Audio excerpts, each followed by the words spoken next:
Chapter 1132, Intercepted. Chapter 1132, Intercepted. Proofreader, Papatonks. Father, I would like to know if the Luo Alliance ever had a blind member. Alliance leader, we have a grave situation. Luo Yunhai thought of something and asked, but the sudden panic shout drew everyone's attention to outside the hall. A scout in black rushed in and kneeled. We have news from the central area that Dragon-Cleaving Sword King is on his way to kill Alliance leader. You must get to safety and survive. What? Everyone at the celebration panicked. The hall drowned in frantic voices. Dragon-Cleaving Sword King, the once best in Western lands, was coming after Luo Yunhai's head. This is a disaster. There's nothing in Western lands that can stop him. The Luo Alliance was in huge trouble. Many guests had dark looks, waiting for their response. Zhuge Changfeng rushed to the scout, snapping at him. How solid is the info? He is a sword king, not someone to stoop down to dirty assassinations. Did the Empire send him? Are they only after the Luo Alliance? Steward Zhuge, the report says the central area has no hand in it, that Danqing Shun is doing it on his own. What did we ever do to him? Clan head stewards, not to him but someone else. For he brought lads of our nation to him, and asked for clan head's death. It has spread everywhere by now. Everyone calls it hate begets hate, a part of the cultivation world. Now they're waiting for the drama to unfold between the Luo Alliance and Danqing Shun. Zhuge Changfeng's face shook hard at the impossible problem. This is grave. Since this was treated as a cultivator's grudge, and only after one person, no expert of the four lands will lend a hand, especially since the central area isn't marching on us. Luo Yunhai's death would mean nothing to the four lands. The impact limited to the Luo Alliance, not a loss of strength, but a restructuring of power. While the four states keep their strength, the Luo alliances will crumble under the redistribution of power. Double Dragon Manor's dear wish, no doubt. Asking them to help now. Zhuge Changfeng shook his head and sighed.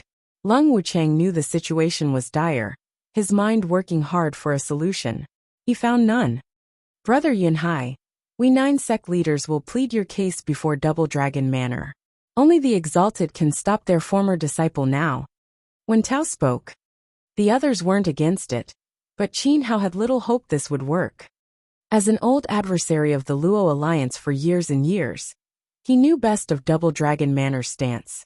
In this trying time where a supreme expert was joining in, they all supported Luo Alliance in getting Double Dragon Manor to help. But whether the help would come remained to be seen. The exalted can at best match Danqing Shun, even if they do agree. This is an assassination. Danqing Shun can sidestep them with ease. Qin Hao, having Luo Yunhai nursing his ego all this time, decided to give subtle advice. Don't go, as they won't help since they're too eager to see you die. The others fell silent, with Wu Qingqiu making another proposal. I was once somewhat close to the Shangguan clan. Maybe I could send them a request to help. Somewhat. Brother Wu, you've been making constant trips to eastern lands even now. Ha ha ha. When Tao snickered at his expense. Wu Qingqiu smiled as he looked at Luo Yunhai.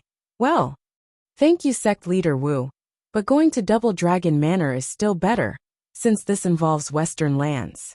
It would be best not to go over them. Zhuge Changfeng nodded, looking grave. Clan head. Sect leader's request will also take days, and that means delaying the old man is a must.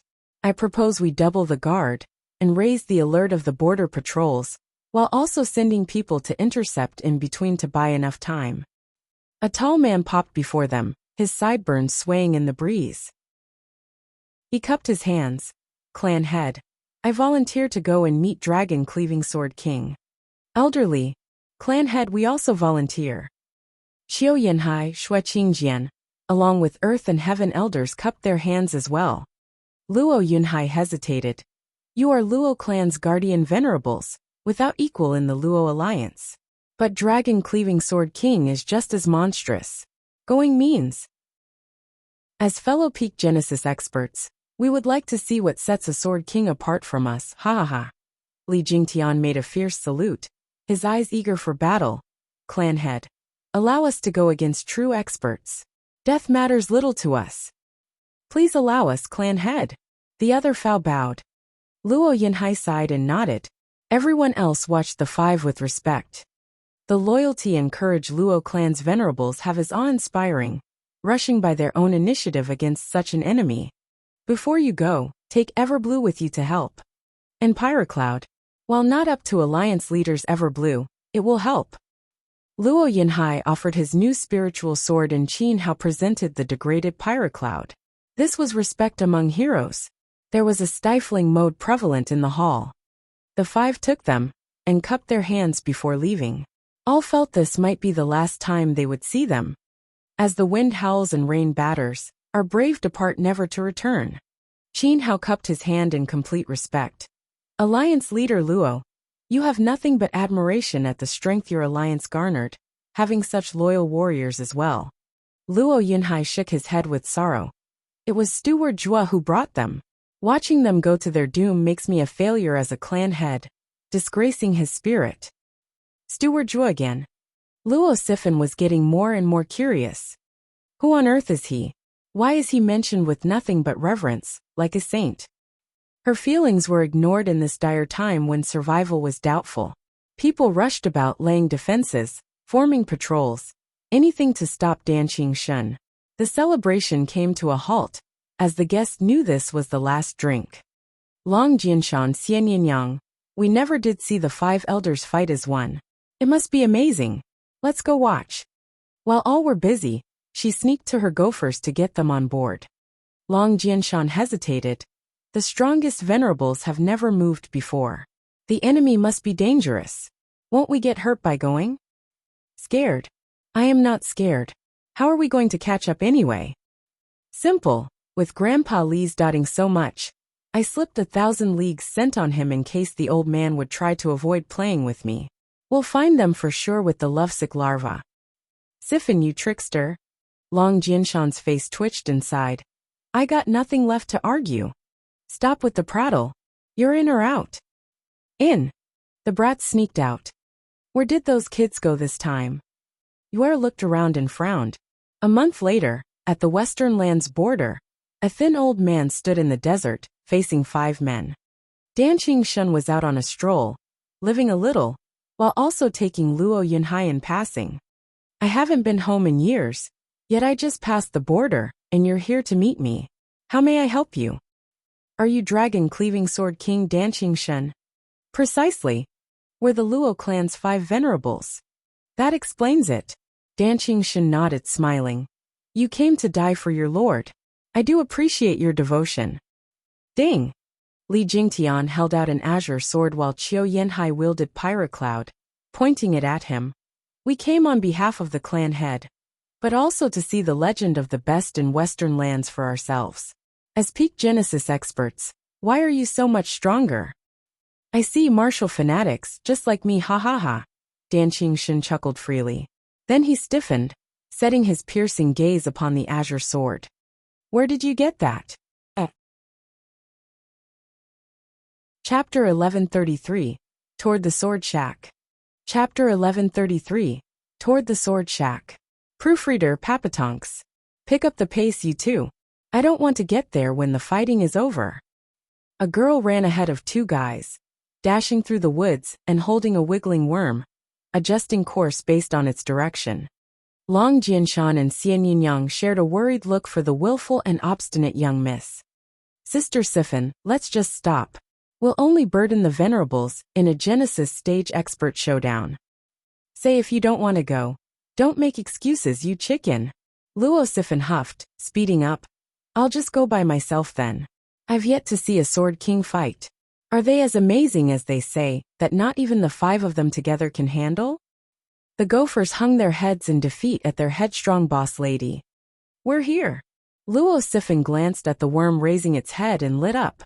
She crossed a bush and a sea of yellow entered her view, with the sun's dazzling rays shining on her delicate features, her enchanting eyes.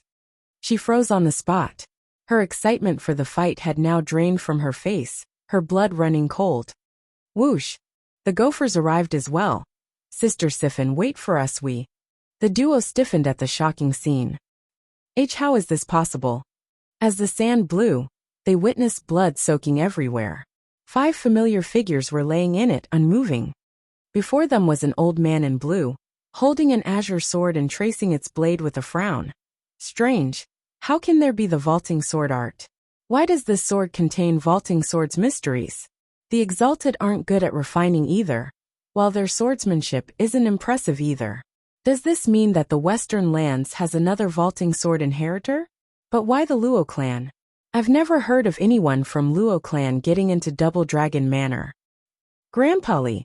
Luo Sifan cried out in tears, rushing to him before the other two could stop her. Sifan. The old man paused and observed the distressed girl looking after Li Jingtian. You're from Luo clan? Why your dragon-cleaving sword King Danqingxin? Luo Sifan's eyes quivered, but steeled herself to meet his gaze. Danqingxin nodded. I am. The kids shivered, their hearts tensing. Did you do this to them? Luo Sifan was most definitely scared, but fought through it to ask. Danqingxin offered a snicker. Yes, this is my handiwork. Missy, you're quite brave, knowing I hurt them yet rushing over still. Aren't you scared I'll take your lives? The trio flinched and shook like leaves. Luo Sifan tightened her fists. My clan has no cowards. Grandpa Li and the others are our venerables. I am not about to turn a blind eye to them. My what spunk? Danqingxin nodded. I can see the valor in Luo clan like they say. Even the kids are steadfast.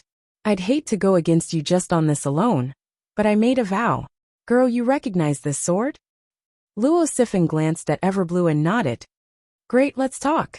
I've come to Western Lands for only one man, and I'll kill any that stand in my way. But seeing your venerables so steadfast and righteous garnered my sympathy, and I left them breathing. Now tell me where you got this sword, and I'll leave you be as well. Luo Sifan was silent. Why's he so interested in it? Are sword kings after 12th grade spiritual weapons as well? Or is it maybe the blind uncle? I can't tell on him, or he'll get hurt. Danqingxin snickered. Don't feel like talking? Then none of you are leaving here alive, including your elders. Danqingxin flexed his aura to mount the pressure. The kids were rooted on the spot, their breaths stolen and their faces red. Luo Sifan gnashed her teeth. Ha ha ha, just like Luo clan tight-lipped. Danqingxin's eyes shone, ramping up the pressure. I asked the old guys as well, but they just attacked and look how they end up. But why are you kids doing the same? They could at least fight while you are all powerless before me. Do you really want to die like this? Luo clan never turns its back on anyone. Luo Sifan squeezed through the pain and discomfort. Danqingxin was touched. He was about to go easy on them when a shout came. It's the blind swordsmith. He gave it to us. Whoosh. Danqingxin snapped his eyes on Long Jinshan. Who is that? He lives 3 miles out of Swordfall. The villagers know about him. Long Jinshan recoiled under the piercing stare. Danqingxin nodded and chuckled. Girl, you're not bad, while he ha ha ha. Danqingxin vanished. Luo Sifan glared at him. Long Jinshan. How can you sell out the blind uncle? What if he wanted to harm uncle? But we were about to get killed. What was I supposed to do? Long Jinshan looked crushed, muttering. I was doing it for us. It's he who will die, instead of us 5, 6, 7, 8. All the more reason we can't betray his goodwill after giving the sword. Are we that ungrateful that we sent trouble his way?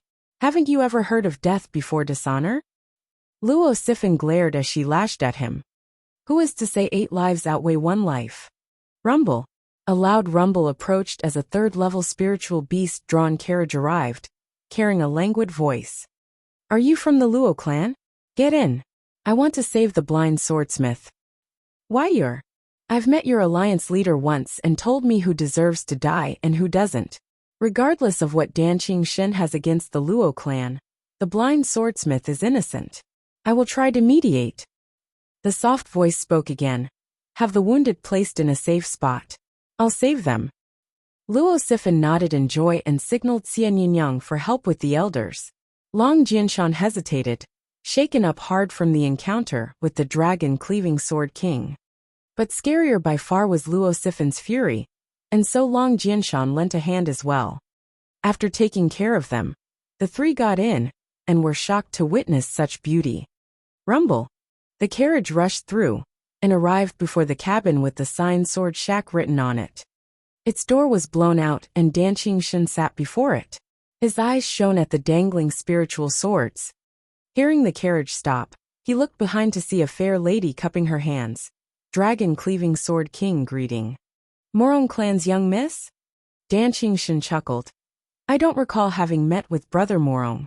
It ought to be Wine Sword Immortal the closest with you. Miss Morong, why would you look for me?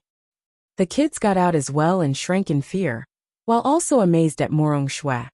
The lady must be important for even Dan Qingxin to show respect. They had yet to grasp how vast the world was. That their Luo alliance had only been around for just shy over a century. As for the Morong clan, it held power in the 5 lands for millennia, making even the central area think twice. This was the deterrence a Sword King level expert brought, unlike all those countless factions. Chapter 1134. The First Steward. Chapter 1134. The First Steward. Proofreader Papatonks. Taking in the Sword Shack's condition, and the lack of battle signs, Morong Shui relaxed and asked, what of the blind swordsmith? Sword King couldn't have erased him already, right? I was met with the 9th grade array just as I arrived and only broke it. Dan Qingxin smiled. Inside there are only swords. But every last one of them contains deep insights in the sword path. I didn't know such a person lived. He may very well be the best refiner, ha ha ha. Luo Sifan eased a breath. Thank heavens blind uncle isn't here. Morong Shui wasn't one to be settled with just that. Dragon-cleaving Sword King. Why might you be looking for the blind swordsmith? What are your intentions? To ask some questions. That's it. Though if the answers are to disappoint, I'll be taking his life instead. Dan Qingxin squinted, his face cold. Morong Shui's heart sank. She let out a breath, knowing she could not stop a Sword King, despite being a peak Genesis expert herself. Luo Sifan was startled as well, praying. Don't come, blind uncle. Someone wants to kill you, a top expert in the world. You have to stay away. I couldn't forgive myself if you died. Which obviously went unanswered. My, what a crowd we have today. It's been ages since I got so many guests at my shack. Flinching, all snapped in the voice's direction and saw a youth in white and covered eyes, his smile sinister. And a few old signatures among you as well. Welcome, old friends, ha ha ha. Luo Sifan gasped. Run, uncle, he wants to kill you. Kill me who? Aren't we all old pals? I never irked anyone here. Shuifan had no qualms at all. Old pals. Luo Sifan looked at Dan Qingxin and Morong Shui, their faces so shocked they'd seen a ghost. Dan Qingxin pointed at Shuifan, stammering, Why, you're not dead. Of course not. Or were you expecting a ghost in broad daylight? It never crossed my mind that you're the blind swordsmith. Morong Shui's eyes shook, taking a deep breath and turning to Luo Sifan. Don't worry. This blind uncle is none other than the greatest devil that has walked the earth. Him getting hurt. It'll be a miracle if he doesn't cause genocide instead. Yeah, who could ever kill me?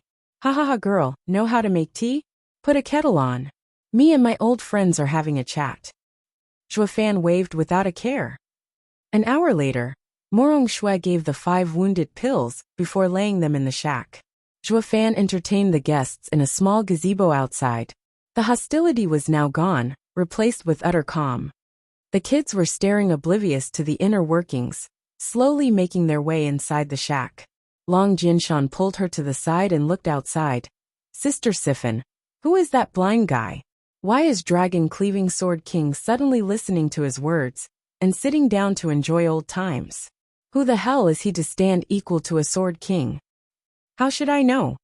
Luo Sifan was equally baffled by what was happening. In any case, the blind uncle must be something else.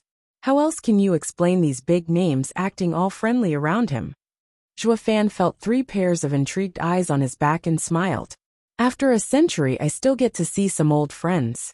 Miss Morong still a busybody like usual?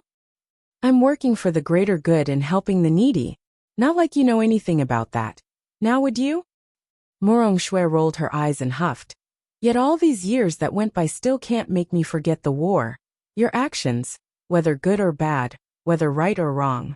That's why I have been traveling to see the world and find a definite answer. It has eluded me even now. Zhuofan smirked. I've experienced life's trials as well, with something to show for unlike you. If willing, come with me to see the culmination of evil and righteous in humanity. Maybe it will bring you peace. Morongshui nodded in the end, no longer as antagonistic. Zhuofan, did you make this? Dan Qingshun placed Everblue on the table, staring hard at his face. Zhuofan nodded. How? Why can I feel the vaulting sword art from it? When did you learn it? Over the last century. Zhuofan eased a breath.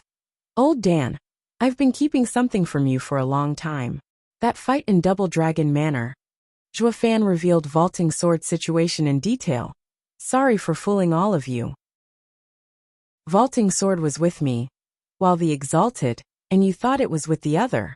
This burden had been held for 100 years. What?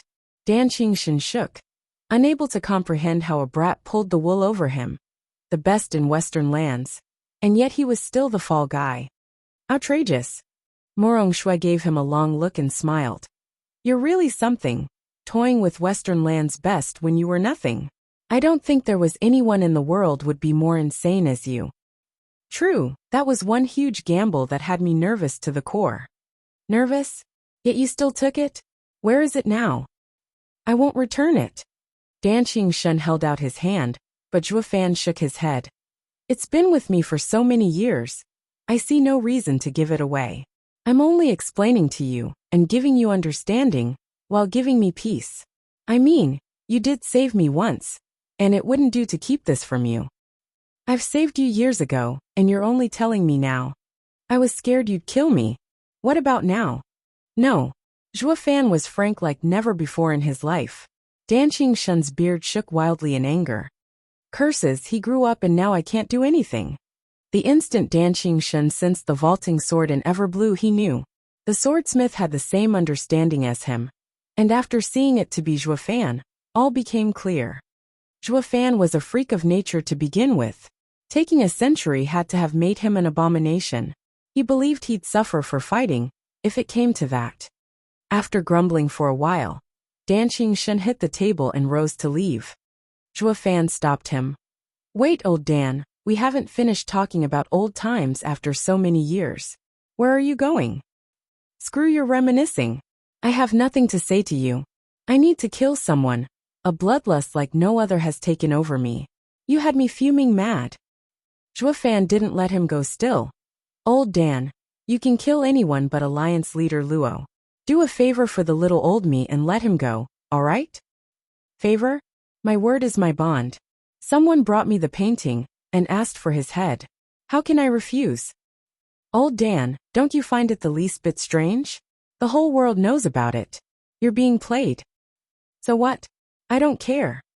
Dan Qingshun snapped. I have my principles. Even if we haven't fallen out, we're men of our word. You have your values and I have mine.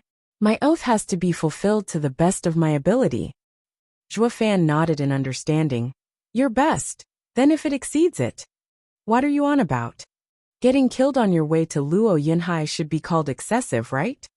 Dan Qingshun's face twitched. And who would? Me. Zhuofan spoke. Dan Qingshun clenched his fists, squinting. Why would you? Because I am the first steward of the Luo clan Zhuofan. Boom! A flood of bloodthirst rushed out of Zhuofan, filling the earth and the heavens with a crippling coldness. Chapter 1135. Still have the skill. Chapter 1135. Still have the skill. Proofreader Papatonks. Who? An eerie wind blew through the world, sending fear into the hearts of every living being. Morongshui even flinched back at her level. As for the kids, they paled instantly, shaking all over from terror. The blind uncle who looked to be in the profound heaven stage was actually on Dan Qingshun's level. Is he another Sword King level expert? But no matter how hard they racked their brains about it, no such blind expert came to mind. The newest addition was that lone armed Sword King. Luo Sifan gasped at Zhuofan's cruel figure. Blind uncle is full of surprises. Dan Qingshun knew Zhuofan was at his level and couldn't be pushed around. He felt tense against such equal opponent, though it was far from making him fear it. You did in just 100 years what it took me 1,000. Zhuo Fan, you're one of a kind genius. You may be at my level, but we'll only end our fight in a draw. I know that most of your power is within those eyes. I may not understand why, but it's obvious you can't use them now. You have no chance of stopping me as you are. Dan Qingshun jumped and pointed 2 fingers at the sky. Following a deep rumble, the heavens caved and roars echoed out, with dragons converging on his fingertips. A power like no other fell from the sky, the destructive force covering the entire area. Morong Shui was sweating. The kids were panicking. Is this a Sword King? We've never felt this before, not even from tens of Genesis experts joining hands. All Sword Kings are out of this world. But can Blind Uncle stop it? The trio turned to Zhuo Fan with hope, only to see him calm as always. They thought the worst. Even he is scared stiff in front of Dan Qingshun's power. Whoosh! Zhuo Fan was gone the next moment, popping just a meter from Dan Qingshun. Why is he so fast? The calm Dan Qingshun turned frantic. His attack gathering in his fingers was sent slashing at Zhuo Fan with a flick of his wrist.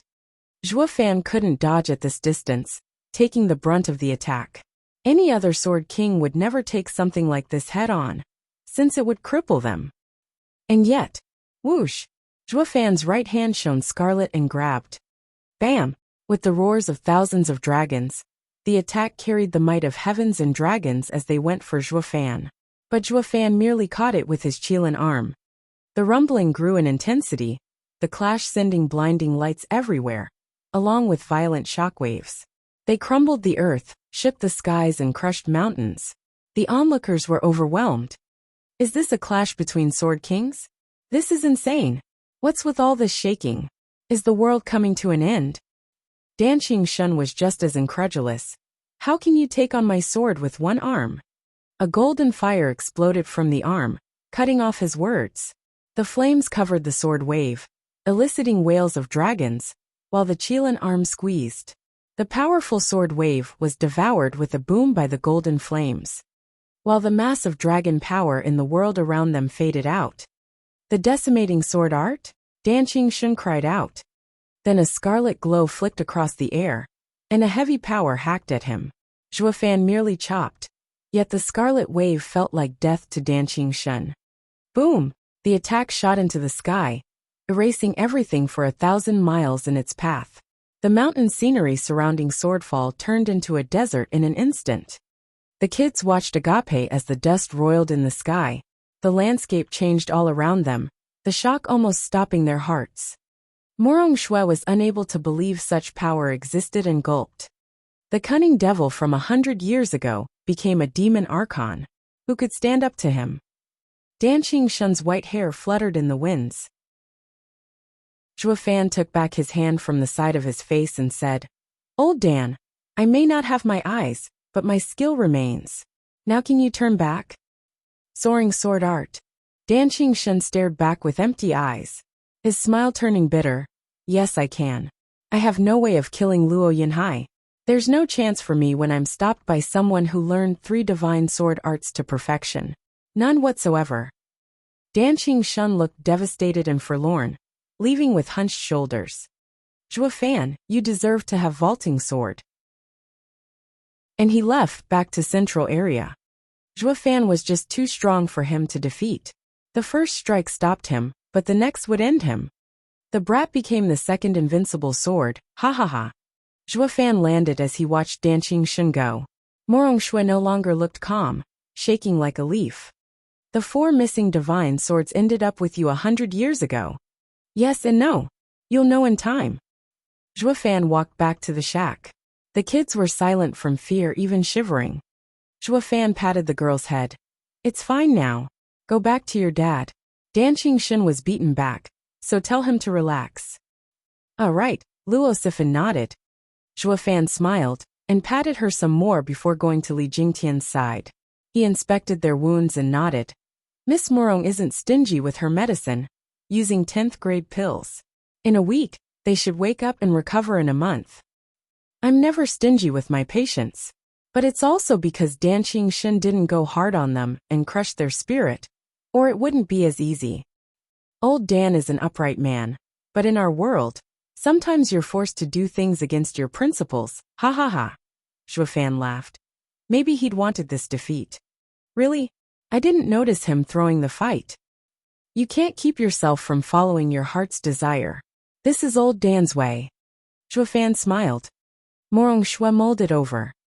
Luo Sifan plucked up her courage to say, Blind uncle, do you and the Luo alliance have history? Haha, there may be some there. Zhuofan smirked, then a jade slip shot into his hand. After a careful read, his face was hard. Girl, speak to no one about today. Act like you never saw me. When the geezers wake up, take them and leave, understand? Everyone flinched. What's going on? Why the sudden change? Chapter 1136, Twisted Humanity. Chapter 1136, Twisted Humanity. Proofreader Papatonks.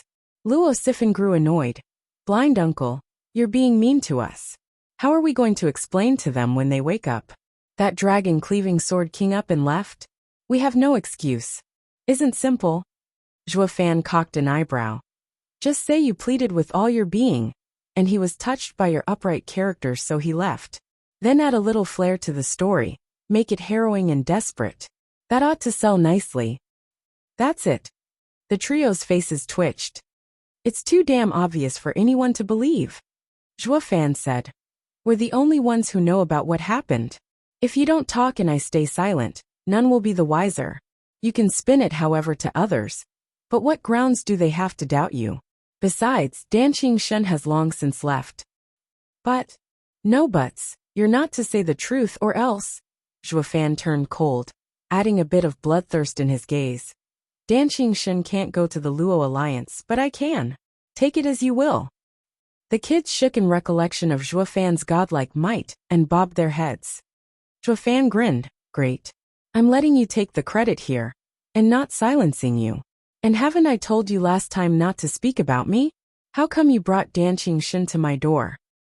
The trio froze, with two of them looking at Long Jinshan's horrified face. Oh, the chubby guy again.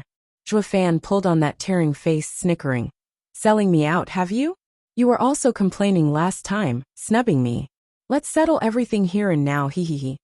Long Jinshan slumped to the ground in a trembling mess. Senior, I'm sorry. I didn't know you're so great. I am nothing to you. Please have the generosity to spare me. I'll never speak of you ever again. Blind uncle, please let him go. Luo Sifan pleaded, afraid Zhuofan was going to pinch his brains out. Who could say with these geezers' tempers? Zhuofan smiled. Your old man must have spoiled you rotten, judging by that horrified look. Conceited all the time yet a coward when it matters. Get up. Now's your time to make up for it, and play the hero. Tell on me again, and I'll go into your home, and make mincemeat out of you. Got that? Yes, great senior, totally. I believe you can do anything. Long Jinshan sobbed and trembled. Zhuofan nodded, content, with the other two kids lowering their heads. Zhuofan finally eased a breath and walked off. Blind uncle you. Girl, I'm leaving. Today was but an interlude to what is to come. Take care. Zhuofan turned to Morong Shui. Miss Morong, are you still interested in figuring some things out? I'll show you what is good and what is evil. Zhuofan left. Morong Shui muttered, before following after him. The kids were the only ones remaining, looking lost. Long Jinshan was still shaking, his face twitching. Mommy, he's gone at last. In the Double Dragon Manor, when Tao, Yen Mo and other sect leaders had been at the heaven-reaching pavilion for a long time, pacing about while waiting for a reply. A grizzled man came out and bowed. Sect leaders, what might have brought you here? Elder, we would like to ask the Exalted whether. I'm terribly sorry, but the Exalted have been gone for a while now. We don't know where they went. The old man cut off Wen Tao, his expression heavy. Yen Mo asked, when will the Exalted be back? We're unsure. They've always been unpredictable. You've all been cultivating in Double Dragon Manor, and should know this better than anyone. We do, sorry to disturb you. Wen Tao shook his head and sighed. They all bowed and left.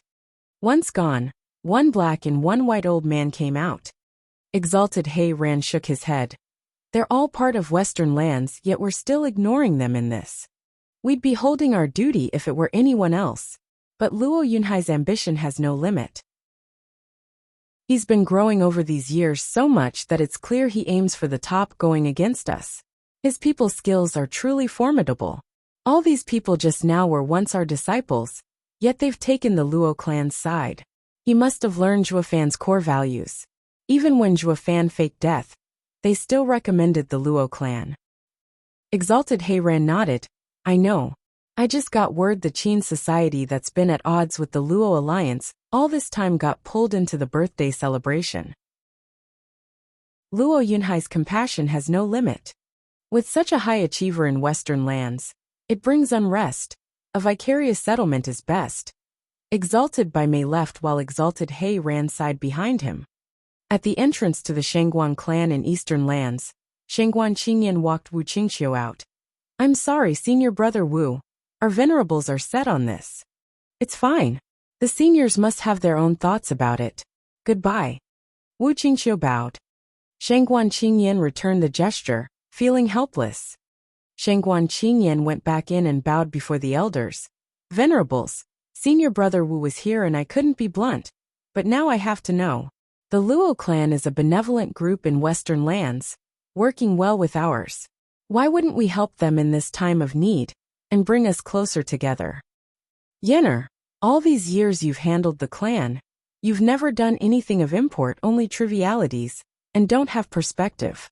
Why do you think Double Dragon Manor doesn't interfere despite Dan Qingshen coming to Western lands to cause trouble?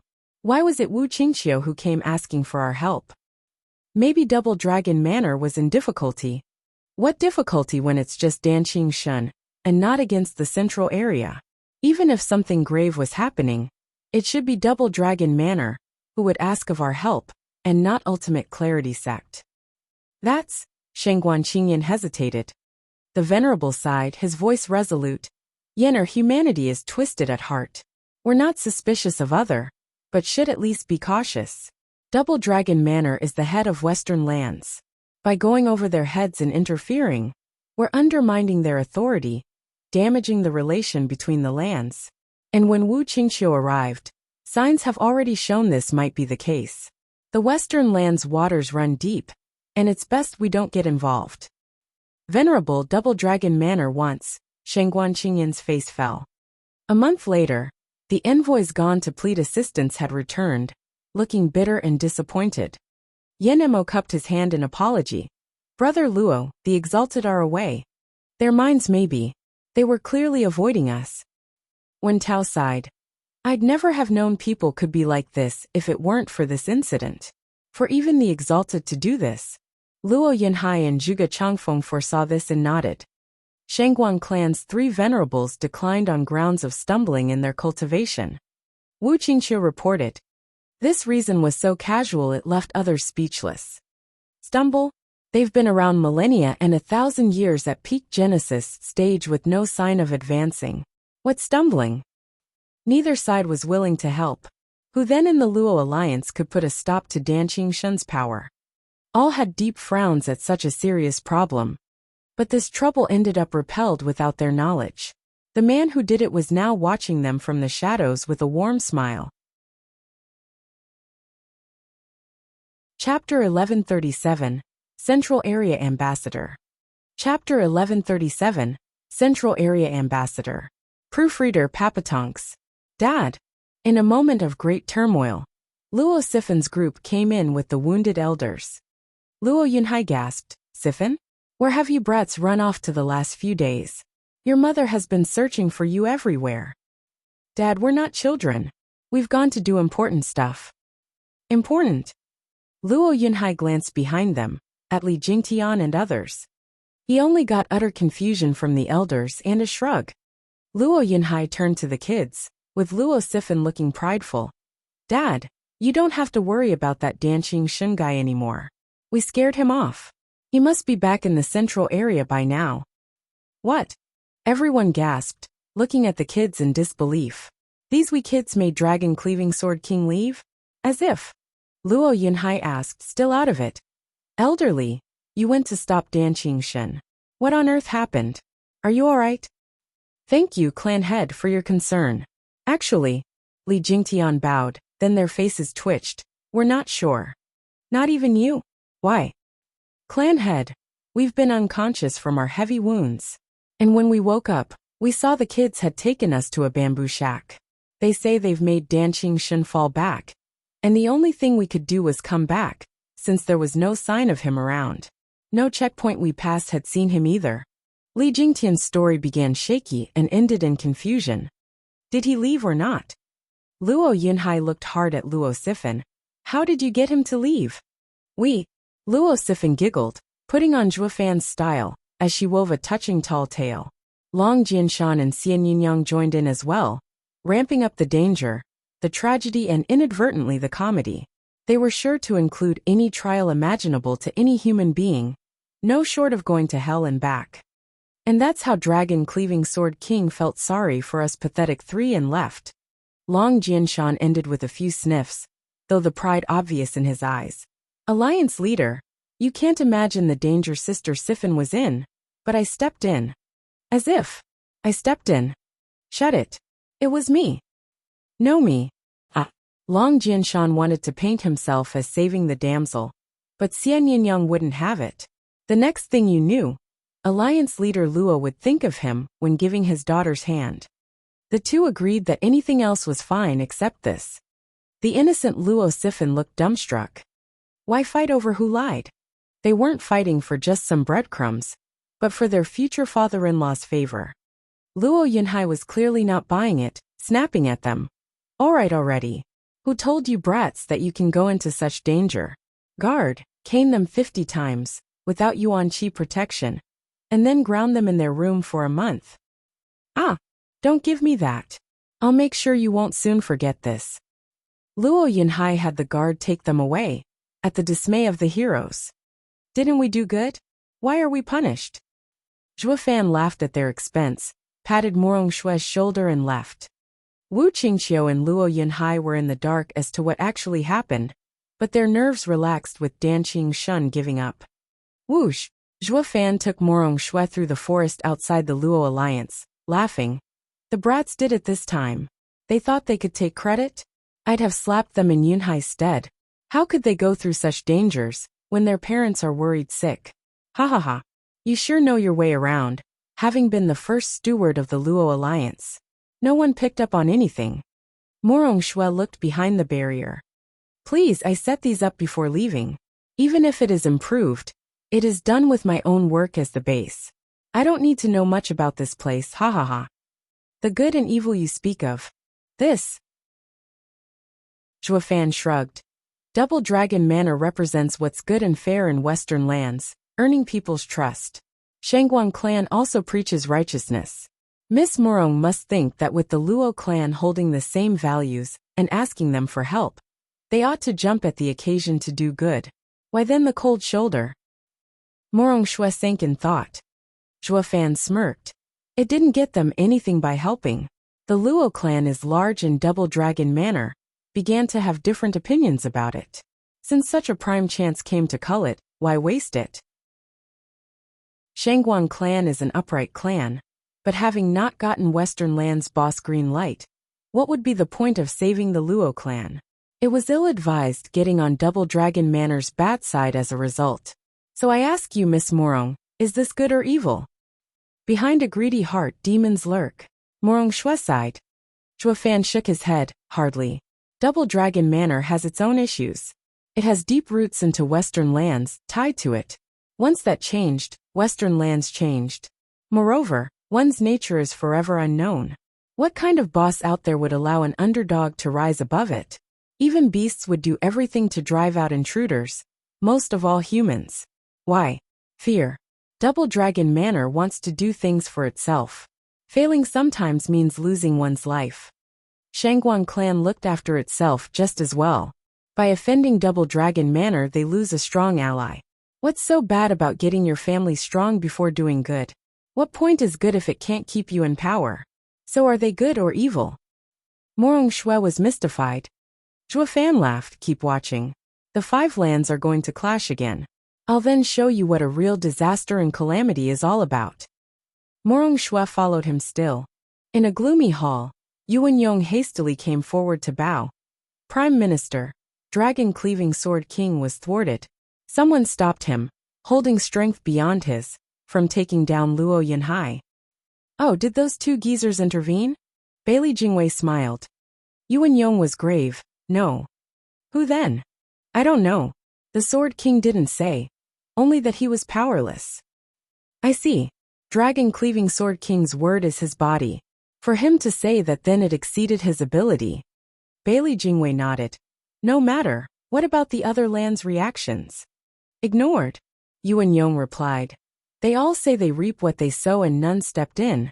Not even Double Dragon Manor. Ultimate Clarity Sect's Wu Qingqiu even asked Shangguan clan's help for the Luo clan, only to be refused. Bailey Jingwei's smile grew.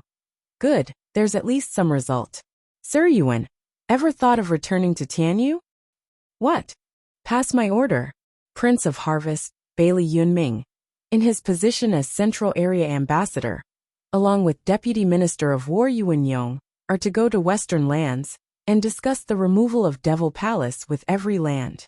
The other 3 lands will have a renowned member from the Ministry of Rights, Ministry of Revenue and Ministry of Works, as ambassadors informing the leaders of the lands of this action. Prime Minister Yuan Yong was stunned. Bailey Jingwei waved him off, snickering. Sir Yuan, you have one other mission. Listen. Bailey Jingwei explained in the dark Yuan Yong's true purpose. Bailey Jingwei dismissed him and said coldly, Understand? I'm letting you do this not to get Tianyu back, but to become lord over Western lands, under the Sword Star Empire. Thank you so much, Prime Minister. I won't let you down. Yuan Yong cupped his hands and went away with glee. Chapter 1138, Glorious Return. Chapter 1138, Glorious Return. Proofreader, Papatonks. By Bailey Jingwei's decree, the officials drafted the documents quickly, sending them to the 4 lands' leaders through ambassadors. As the Sword Star Empire was focused on recovery the past century, it maintained stable relations with the other lands. The lands were very much wary of this large enemy, but the appearances were kept, with some seldom cooperation taking place. Bailey Jingwei sent the ambassadors as goodwill. The 4 lands were welcome to refuse, but that would raise tension with the empire and lead to further problems that they would rather do without. What was the harm of one small errand boy paying a visit anyway? As for Devil Palace, they were at peace with them now, but who knew what the future held? The day might come when all the lands had to unite and remove this organization. Taking precautions for that was only natural. After careful consideration, the 4 lands agreed to the empire's ambassador. Yuan Yong and Prince of Harvest, Bailey Yunming, took their flashy honor guard to Western lands. Unlike the other lands' envoys, they had to make a stop by the Tianyu Empire before going to Double Dragon Manor. The empire's ambassador is passing by and wants us to receive him. 3 months later, in the imperial palace's study, the middle-aged emperor, Yuan Song, lost his youthful chubbiness, thinning somewhat. He even had a mustache. He gasped as he stared at Luo Yunhai sitting across from him. Alliance leader Luo, are you sure? Tianyu isn't in the direct path between Western Land's border and Double Dragon Manor. Are you sure that's right? Luo Yunhai sighed. Of course I am, since it came directly from Double Dragon Manor. Saying there's someone from Tianyu among the delegation, making a glorious return, and asking explicitly for the Luo Alliance to receive them. From Tianyu? Who? Yuan Song paced about in thought. Some glory, when it's just some guy's detour. Humph. I am the Emperor of Tianyu. Any that have been from Tianyu are my people. But to come back as Sword Star Empire's delegate, he's demanding my respect? That's humiliating. Luo Yunhai chuckled. Your Majesty, what humiliation? This is in constant flux. Weren't you respectful when meeting me before you even became emperor? Oh, I see. Yuan Song chuckled. Speaking of Alliance leader Luo, you were very kind back then. When Zhuofan seized everything, I thought I'd be reduced to a puppet my entire life. But after the Luo Alliance expanded, You returned ruling back to me. I'll always be grateful for that. Luo Yunhai said, Your Majesty, the Luo clan is also thankful for all your care back then. We both know it was an investment. Like Zhuo Fan said, having motives. But you lacked any with me. Offering back the power to rule and sincerity. They just don't compare. Regardless, the kindness still remains. The Luo clan will never lord over their supporters. Yuan Song chuckled. Alliance leader Luo, no brother Yunhai. I shall return your respect manifold. Whoever comes back to strut, I'll be sure to shower him in glory, so as not to nitpick with you. Nitpick? Brother Luo, I may be the ruler of some small kingdom, but things happening in Western lands do reach my ear. I know Double Dragon Manor is watching you like a hawk, ready to use anything as an excuse, right? I have vied for the throne, and know how to handle problems. Luo Yunhai's face twitched, then beamed. After 3 more days, the imperial capital was adorned with colorful decorations. Emperor Yuan Song and Empress Long Kuei stood at the entrance. It was the highest honor given by the Tianyu Empire to any guest, that of the emperor welcoming the delegation himself. Though soon found it to be given, since it came from the Sword Star Empire. Next to them stood the Luo Alliance high officials, with Luo Yunhai in the lead. All stood there, waiting until noon, when the sun was at its highest, to reveal a rumbling carriage forward guarded by an escort of 100,000 men, and pulled by dozens of spiritual beasts. That's Western Lands Ambassador. Bailey Jingwei must have sniffed a weakness in Western Lands, and wants to take a bite. Zhuo Fan looked at the large army from the shadows of the walls. Snickering, Morong Shui said, How do you know Bailey Jingwei is after Western Lands? If it feels off and looks off, then it must be something off. The other lands' ambassadors aren't as armed. Care to know why? Morong Shui nodded. Because all other ambassadors are second-rates, while only ours has a prince included. Something is bound to happen in Western lands. Zhuo Fan grinned. They say the prince is also ha ha ha. Just watch. Morong Shui watched curiously as the procession came to a stop at the gates. Luo Yunhai's group stepped forward and bowed. I am Alliance leader Luo Yunhai, and welcome the Central Area's ambassador. I am the Emperor of Tianyu, Yuan Song, welcome. Yuan Song smiled while holding his empress hand. There was no reply from the carriage though. A sinister laughter cracked up. Ha ha ha, third brother, it's been ages. I almost forgot you were the emperor. Yuan Song shook all over as he glared at the carriage, still in disbelief of what he was hearing. That voice. Ha ha ha. Have you forgotten your own brother's voice? The door of the carriage opened, and a man with sharp eyes stepped out. Yuan Song paled, his fingers shaky. A second brother? Everyone gasped. The emperor's second brother. It's that second Prince Yuan Yong that went missing? What's he doing back? He was being hunted for treason, and now. Third brother, you lost weight. Yuan Yong had a vile smile as he approached Yuan Song, patting his cheek twice. When I told you to get thin, you said you couldn't, gaining even from drinking water. How come you're so thin? Oh, I got it, it was an act. When seizing the throne, you played the innocent chubby to avoid suspicion. You fooled me and our elder brother. Now that you got to be emperor, there's no need for any pretense, is there? Ha ha ha. Clap. Yuan Yong made sure to slap hard enough to swell, laughing at his expense, driven by hatred. Old third. Aren't you tired of acting? You became emperor, but now what? Aren't you just a lapdog licking my boots? How dare you address His Majesty without proper respect? Long Kuei shouted. Luo Yunhai scoffed.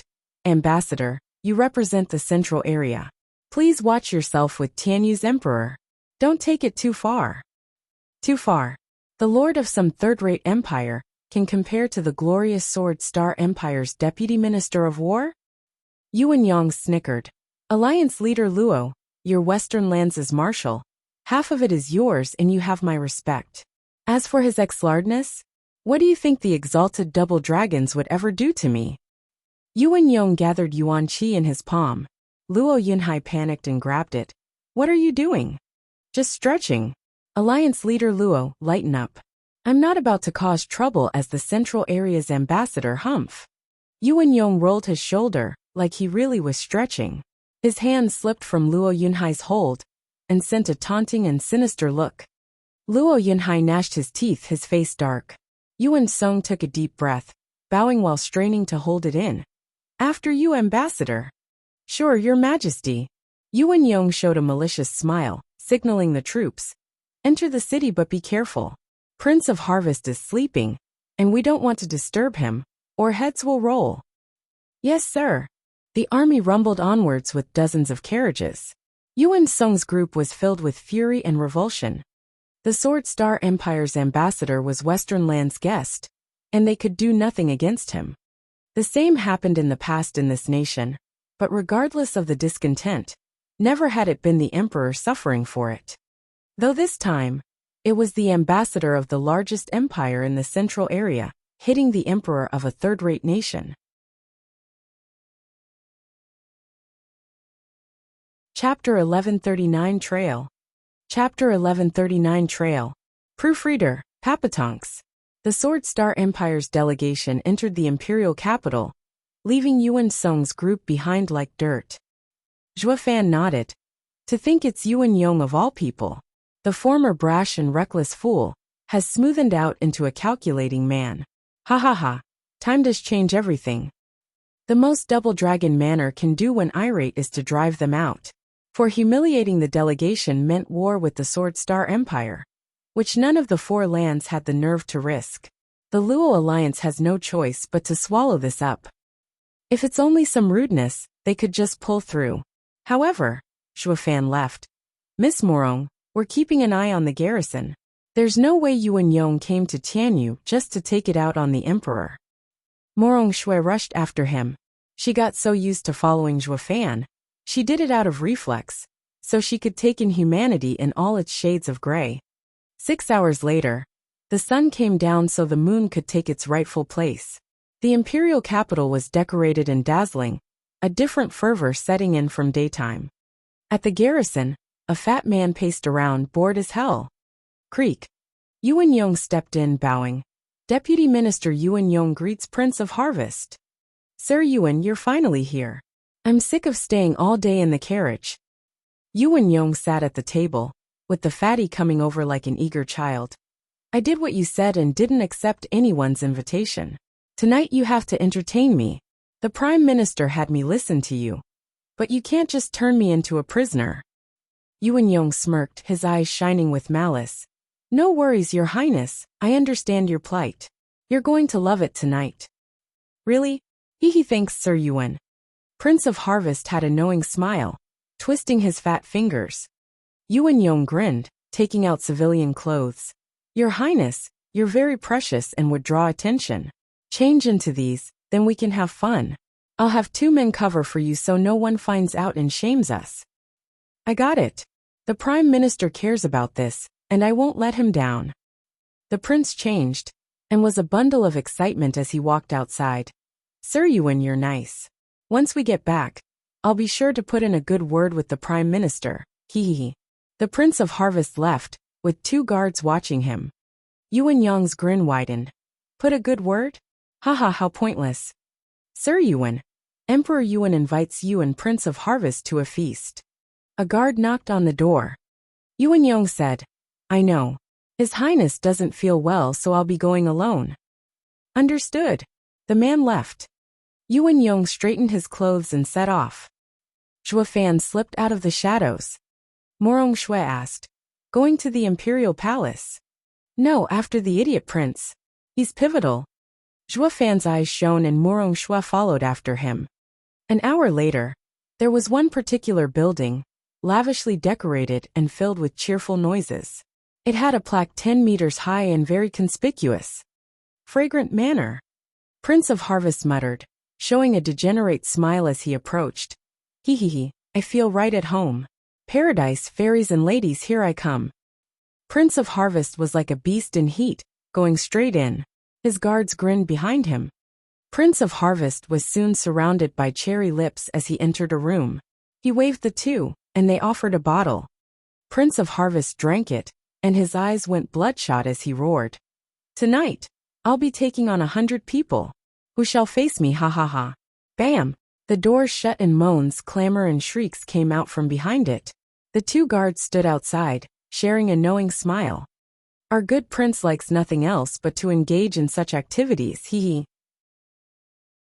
We're going in?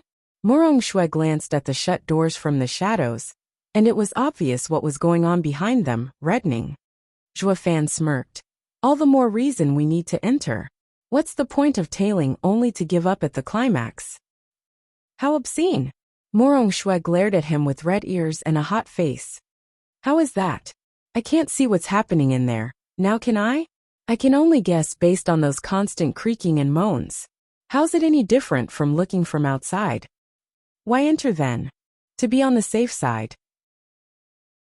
My eyes aren't what they used to be, and I can't leave anything unturned, hee. Zhuo Fan turned to mist and flew inside. The door opened and closed so fast and so little that the guards were oblivious. Morong Shui blushed red hot, tensing as she forced herself to go as well.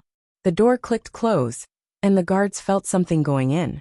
But seeing nothing, they ignored it. She hid with Zhuo Fan in a corner, the degenerate sounds grating her ears. Zhuo Fan didn't even twitch. Even after 2 hours, the noises kept going strong, with the Prince of Harvest turning into an animal and howling like a savage. The girls all groaned and cried under his brutality. Morong Shui bit her lip, glaring at Zhuo Fan and whisper shouting, "Haven't you found anything after all this time?" I did. What? He must have taken something to have boundless stamina. Zhuo Fan nodded like a sage. Morong Shui's face twitched. I'm talking about Bailey Jingwei's scheme here. I'm looking for that as well, but I haven't found anything. What a bummer, I can only hear. Zhuo Fan sighed, devastated. Morong Shui was fuming mad. Pervert, watch then, for I'm going. But then, a person got thrown in through the window, looking either dead or unconscious. There it is. Zhuo Fan grinned. Any man seeking relief, even if under a stimulant, would not turn into a mindless animal. What was the point? Prince of Harvest is about to go raving mad. His drink spiked to numb his mind. I think it's Bailey Jingwei's doing. What do you think, Miss Morong? Morong Shui was puzzled. What are you thinking about? Zhuo Fan asked, but then nodded. Ew, that's just nasty. I may be a demon, but I have my principles and never dual cultivated. Yet you actually, I never imagined. You. Morong Shui lowered her head in shame. Rotten bastard.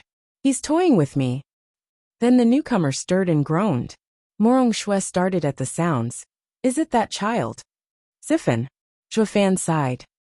The crazed Prince of Harvest picked up on the girl's voice and turned with bloodshot eyes. He howled and threw himself at her.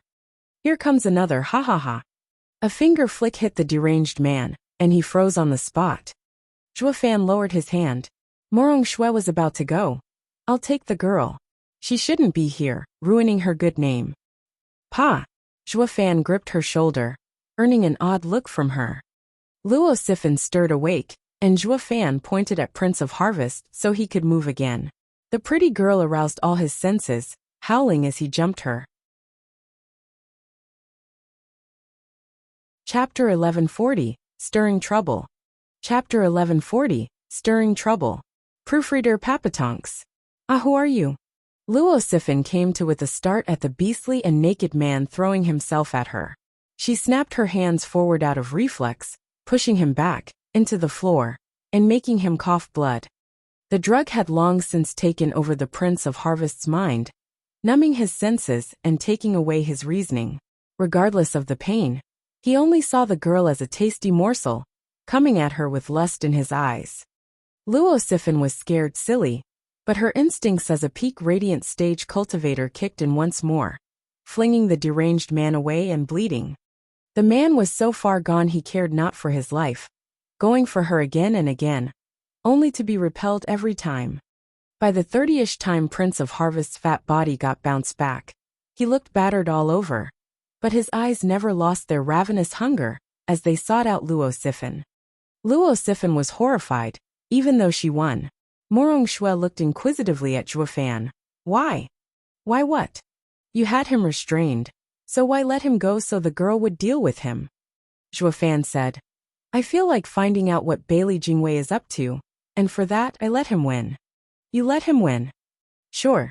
I've had my eyes on the central area for years now, and I'm planning on destroying it soon, for my plan to return. I can't wait a moment longer. As for why I held back, one is because Bailey Yutian's a mystery, and two, central area's recovery in these recent years has been going far too easily.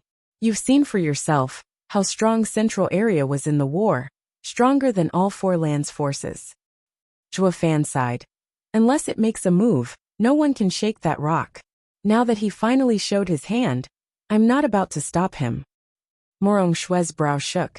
Then why did you stop his savage act for a moment there? You could have not interfered at all. Miss Morong, know this, I let him move, but I also have my limits. No harm will ever come to a Luo clansman. Zhuo Fan eased a long breath. In all fairness, my plan would have been in motion all the same if Dan Qingxin had killed Yunhai. But I stepped in because he cannot die. The same went for stopping the crazed prince, so Siffin wouldn't get hurt. By letting him act, I allowed Bailey Jingwei's plan to continue as I moved under this distraction. Nothing would have happened since Siffin is at peak radiant stage, while the prince is just a fresh radiant stage cultivator. It'll only make Yunhai feel bad is all. Morong Shui gasped, looking away. I don't get what you're saying at all, schemer. Ha ha ha, Miss Morong, you're catching on. The you before would have butted in on the spot to help the needy, for the common good, for righteousness and purging of evil. Now you have learned patience. No, I haven't.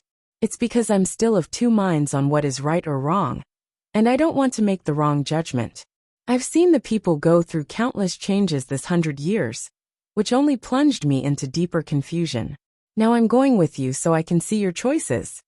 Morong Shui squinted. Zhuo Fan smirked. Miss Morong, I'll share with you a story, one that will clear all doubts about right and wrong, good and evil. I listened to it in my travels through the 5 lands. It was illuminating, so much that my heart grew incredibly while my cultivation dropped 5 layers.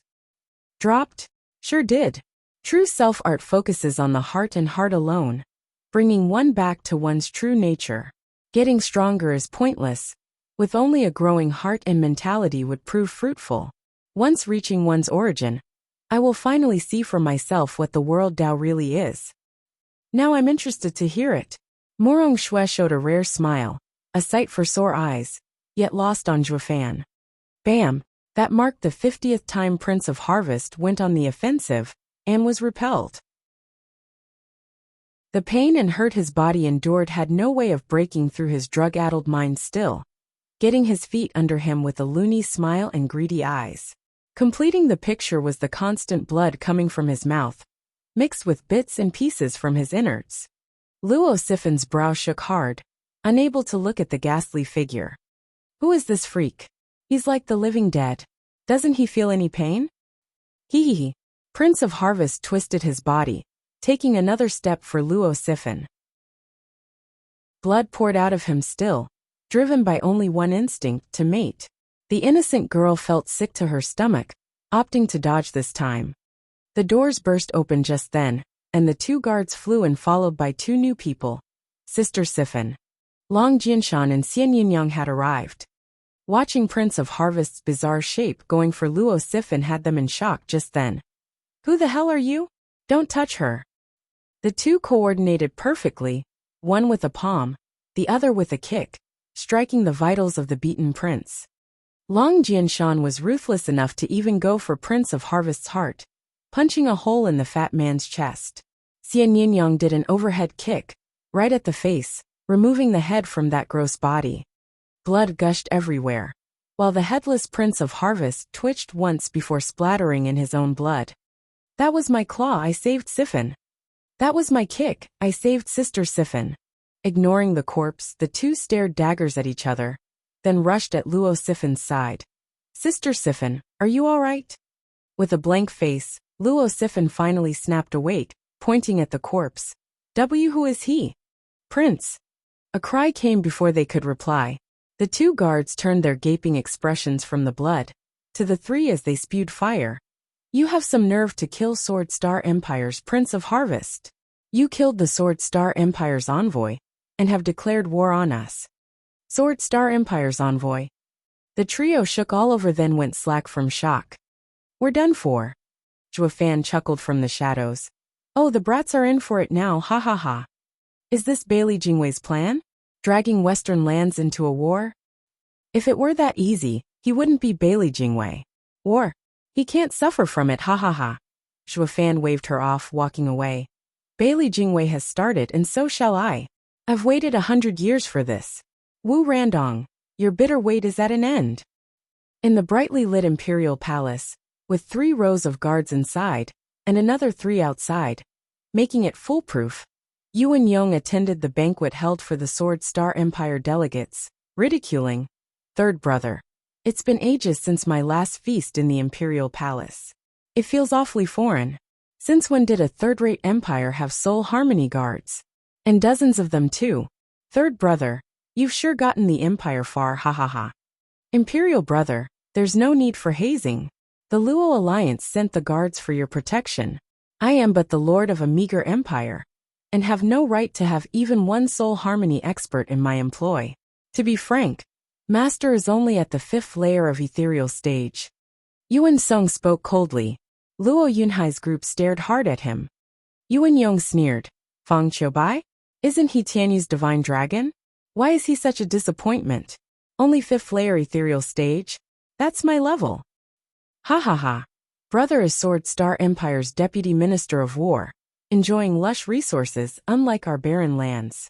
It's normal for brother to outdo master. Yuan Yong nodded. Right you are, brother. Central area's environment is way better than here. Take the lowest official in the central area, and you still won't find any weaker than the emperor here. In face of such an empty taunt, Yuan Song smiled. To each his own ambition. Some like to be the head of something, however small, while others prefer to bask in the glorious stool of others, to smell their stench.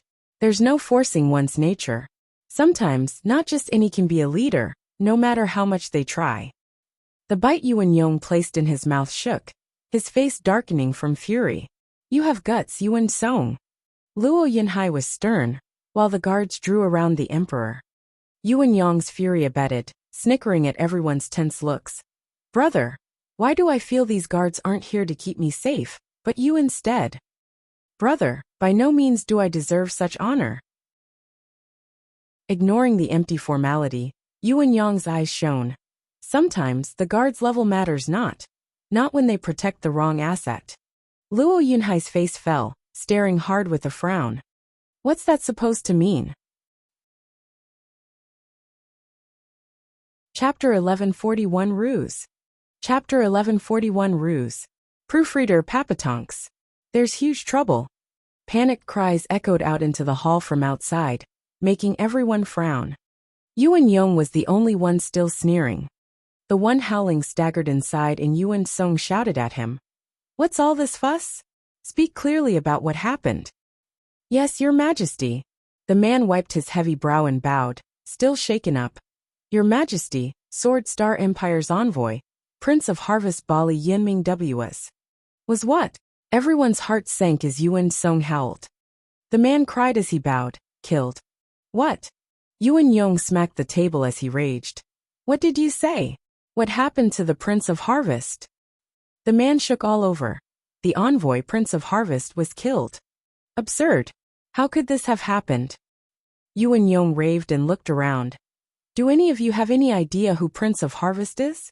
He is the 15th grandson of His Imperial Majesty, bestowed the title of Prince at the age of 18, out of deep love. He was sent to the Western lands to entrust you with his safety and learn of the world. But you had an assassin at every corner I see. Sword Star Empire will not stand for this. Everything that comes is on you. Everyone's heart was in their throats. The Central Area envoy, a prince no less, was killed here. They had to answer for it, unable to escape such dire consequences. Yuan Song pondered. Brother, it's too early to assume. You said that the prince was unwell and can't attend the feast. Then he must be in his quarters. How could he be assassinated? Yeah, the guards there are thorough. Not only deputies' men, but also Luo alliances. How could there be a hit? Luo Yunhai spoke with conviction. Yuan Yong mocked. How should I know? Where was Prince of Harvest attacked? Yuan Yong looked with disdain at the man. Sir, Prince of Harvest was murdered at Fragrant Manor. Fragrant Manor, a brothel? Yuan Song let it slip and earned the ire of his empress, Long Kuei, who whispered, "What's with that quick reaction in calling it a brothel? Do you know it?" No, not at all. I just heard about it, yeah, from Xiao Lizi, ha ha ha. Him? Won't an eunuch feel crushed going there? Long Kuei had a cruel smile. Yuan Song gulped and switched topics. Empress, this isn't the time for trifles. The envoy is dead, with heavy implications. We must ascertain the truth. Brother, why did the Prince of Harvest, safe in his quarters, appear in a brothel? Is there something we should know? Yuan Song spoke earnestly. This is no longer a matter of protection. We can't protect him if your envoy goes wherever without telling us. We need to be aware of his every move, be it the brothel or the bathroom. Luo Yunhai gave the emperor a thumbs up. The emperor ain't just for show, so quick to shirk the blame. The empress did not complain further, knowing this was matters of national security. Yuan Yong rubbed his beard, his eyes flashing. Guard, execute all who are on duty. What's the point of them, if they can't even notice the prince sneaking out? Yes. A man next to him bowed and ran off. Yuan Yong glanced at Yuan Song. Satisfied with my unbiased decision, brother? Who's at fault will get the blame. I know how to be fair. I have no comment. Yuan Song refused to reply. Yuan Yong looked at the man he sent. Though the guards are punished for neglecting their duty, they're not to blame for the murder. Now who is it that killed the prince? Have you caught the outrageous criminal? Yes, but... The man hesitated, glancing at Luo Yunhai. Luo Yunhai's heart sank with unease. Yuan Yong demanded, "Stop blabbering and bring them here. Let us see who had the nerve to commit such a treasonous act." Yes. The man nodded and sighed as he went to pass the order. 5 people came in, escorted by many guards. Luo Yunhai cried out, "Siphon." Dad! Luo Siphon teared up, looking victimized along with Long Jianshan and Xian Yinyang, alliance leader.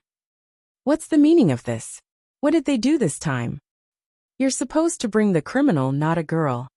Yuan Yong said the obvious. Prince of Harvest's guards bowed and pointed at them. Deputy sir, these 3 killed the prince. The body is outside, scattered. What? Luo Yunhai gasped. It can't be. The 3 lowered their heads, admitting with their silence. Luo Yunhai held his head, with Yuan Song growing restless. What's with this girl getting involved in this huge problem? A ruse must be at play here. Yuan Yong snickered, his hand gushing with yuan qi. Since we have the culprits and it's due to our neglect, I shall do away with the criminals and not trouble you, ha ha ha. Yuan Yong's hand came down on Luo Siphon's head. Luo Siphon cried out in fright, the attack stopping inches from her hair. She cracked a frightened eyelid to see her father gripping the deadly attack with fury. Peak Soul Harmony Alliance leader, a man among men deserving his name, Humph. Yuan Yong's face shook, pain stabbing his hand as he released his attack, yet challenging Luo Yunhai. Alliance leader, what's this? You ought to know this matter involves the envoy and shouldn't be biased. I killed the guilty guards and killing the culprits should be the best resolution for you. Luo Yunhai took a deep breath, not releasing his grip, showing the deep worry plaguing his heart. Yuan Yong laughed. Alliance leader, are you impeding me in exacting judgment on the culprits? The Sword Star Empire won't stand for it. Central area and western lands will be at war because of you. Are you ready to take on such a burden? Brother Yunhai. Yuan Song cried out, figuring something out. What has niece been doing in a brothel? What exactly happened? Luo Yunhai came to, finding a lifeline, and asked, Yes, what were you doing there? Dad, I don't know how, but as we walked around the city, someone knocked me out. The next thing I knew, some naked man jumped me, and I smacked him back. I fended him off dozens of times, but didn't kill him. Luo Siphon pleaded her innocence. Long Jianshan and Xian Yinyang bobbed their heads. Yes, Alliance leader, we chased the black figure, unable to catch him as he toyed with us. Then we reached a building where we heard Sister Siphon's screams and ran there. But the 2 guards at the door wouldn't let us in, and we had to fight our way in. What we saw inside was a weird thing jumping siphon. I acted without realizing, running my hand through his chest. I sent his head flying with a kick. Xian Yinyang admitted. We had no way of knowing he was the prince. Everyone knew then and there. It's a ruse clear as day. Luo Yunhai glared at Yuan Yong, gnashing his teeth. Sir Yuan, you come at me. Do not drag children into this. You didn't like how Dan Qingshan couldn't take my head, did you? Alliance leader, what are you saying? Everyone knows it's between you and Dan Qingshan. I represent an empire as a peaceful envoy. Why would I ever want the great marshal of the Western lands dead? Yuan Yong's words dripped with cruelty. You need to stop being so biased. Brats, you said someone did this to you. Well, where is he? The three lowered their heads in defeat. Chapter 1142 Pretext. Chapter 1142 Pretext. Proofreader Papatonks. Yuan Yong laughed, his eyes sharp. With no one around, you have no proof. For all I know, you could be making it up to save your hide. While your heavy crime of killing the prince is undoubtedly clear. We all heard you admit it. You're guilty and deserve to die. Yuan Yong snickered as he turned to Luo Yunhai. Alliance leader, is there something you wish to say? Luo Yunhai had a dark look on his face. I just want to know what Prince of Harvest was doing in the brothel. Yeah, how? With such a tight guard around. Yuan Yong had an answer ready, turning to the two guards. Catching on, they cupped his hands. Deputy sir, the prince's character is known to all our people. Having come here as an envoy, and unable to bring company, the prince had been feeling down these long days of travel. Now that we got to a big city, he disguised himself with normal clothes and slipped out. None here knew of the Lord's true identity, with only us following him. He was quite free, but then... I see, you didn't let the prince out today, just so he could go bed someone tonight. Luo Yunhai fumed at Yuan Yong. He knew then that with such a big welcome they held, the prince had just to show his face, and everyone would know him for who he was. Their scouts would tail him from the shadows and make sure to keep him safe. Yuan Yong grinned cruelly, mocking. Alliance leader, you shouldn't accuse someone without proof. I won't hear it. Everyone here knows our prince had been bottling up his needs for so long, and just wanted to let loose. But at the brothel, these brats killed him without reason. It was my duty to dole out punishment to the lax guards. The prince had no restraint over his lower head, and got himself killed. What's left is to punish the killers. Then, Alliance leader, I'll be taking the brats, if you wouldn't mind. Yuan Yong flicked his hand and guards went for the kids. Luo Yunhai shouted while defending them. Let's see you try. Whoosh. In moments, many experts had Yuan Yong and his men surrounded instead. This being Luo Alliance's turf. Yuan Yong cared not, for his aim was achieved. Alliance leader, and what is this? Yuan Yong waved. I'm a Central Area envoy, a guest to Western lands that came here brokering peace. Our prince might have died without reason in your home, but we still have to be fair, and not let this harm our talks. We only wish to give the Prince of Harvest justice. The same for anyone regardless of status, a life for a life. Everyone in the world agrees to this logic, and yet the Luo clan, hailed as righteous and loyal, can't? Or maybe you'd like the Central Area to drill it into you. Luo Yunhai's face twitched in anger, a vein popping from strain. No matter what, no one will lay a finger on them, or they'll have to deal with me. My alliance leader, that's some fire in you. In broad daylight. Clearly shielding criminals and ruining the peace between our lands. Looking at him, then at the sky, Yuan Yong chuckled. I thought Double Dragon Manor answered for Western lands, but now I see the times have changed, with the Luo alliance taking over. Hearts sank in panic, knowing he was throwing blame around just so the two would be at each other's throat. Yuan Song waved. Brother, please don't say nonsense. The Luo alliance handling this area and Western lands' defenses were agreed upon by everyone. Double Dragon Manor entrusted them with this duty. With such a serious situation, it's only proper for the alliance leader to make a thorough investigation. It's all within his right. Right? Humph. Yuan Yong mocked. What right would that be, when the three culprits are related to him, yet he gets to investigate? Not to mention, The truth is clear as day. Investigate what then? Alliance leader's reaction is clearly that of harboring them. Yuan Yang's accusation only grew wilder and wilder. Luo Yunhai was silent, stewing in rage.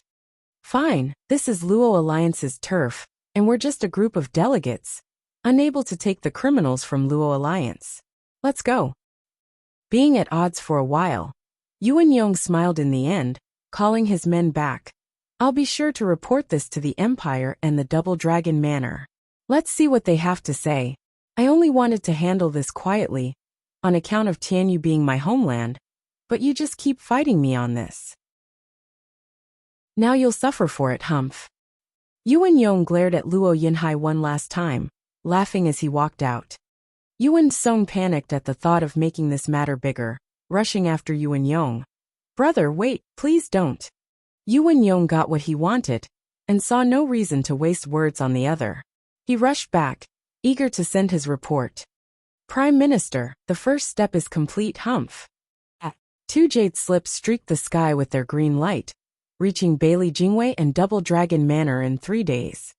That was the moment all the land's leaders came to know of Alliance leader Luo's daughter's crimes, to which Bailey Jingwei had his response ready from the start.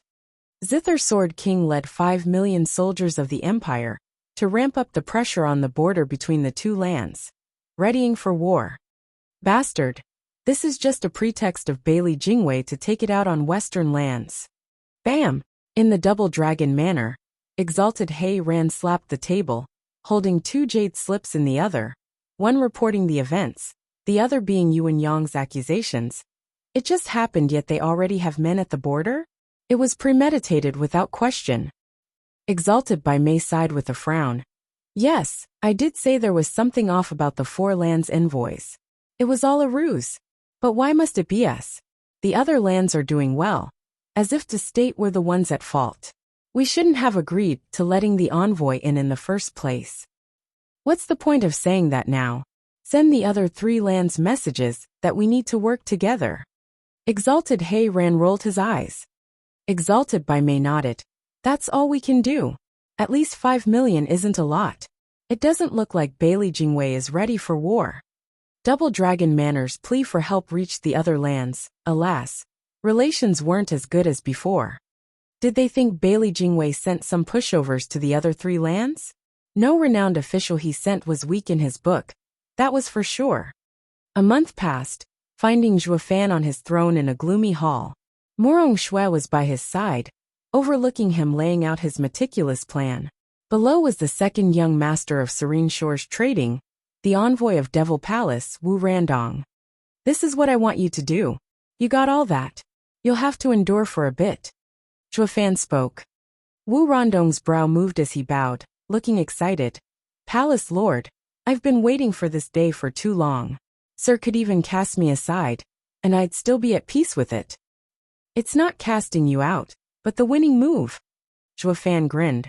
What about the Luo clan, how are they faring? They should be ready to give. Wu Randong bowed. Palace Lord is correct. The Luo clan is stuck, assaulted from all sides. Double Dragon Manor asked for help from the other lands, but were quickly rejected. Why would the 4 lands, united against the central area, sit back in Western lands' time of need? Morong Shui frowned. Even interdependent, they shouldn't just let Western lands go to war.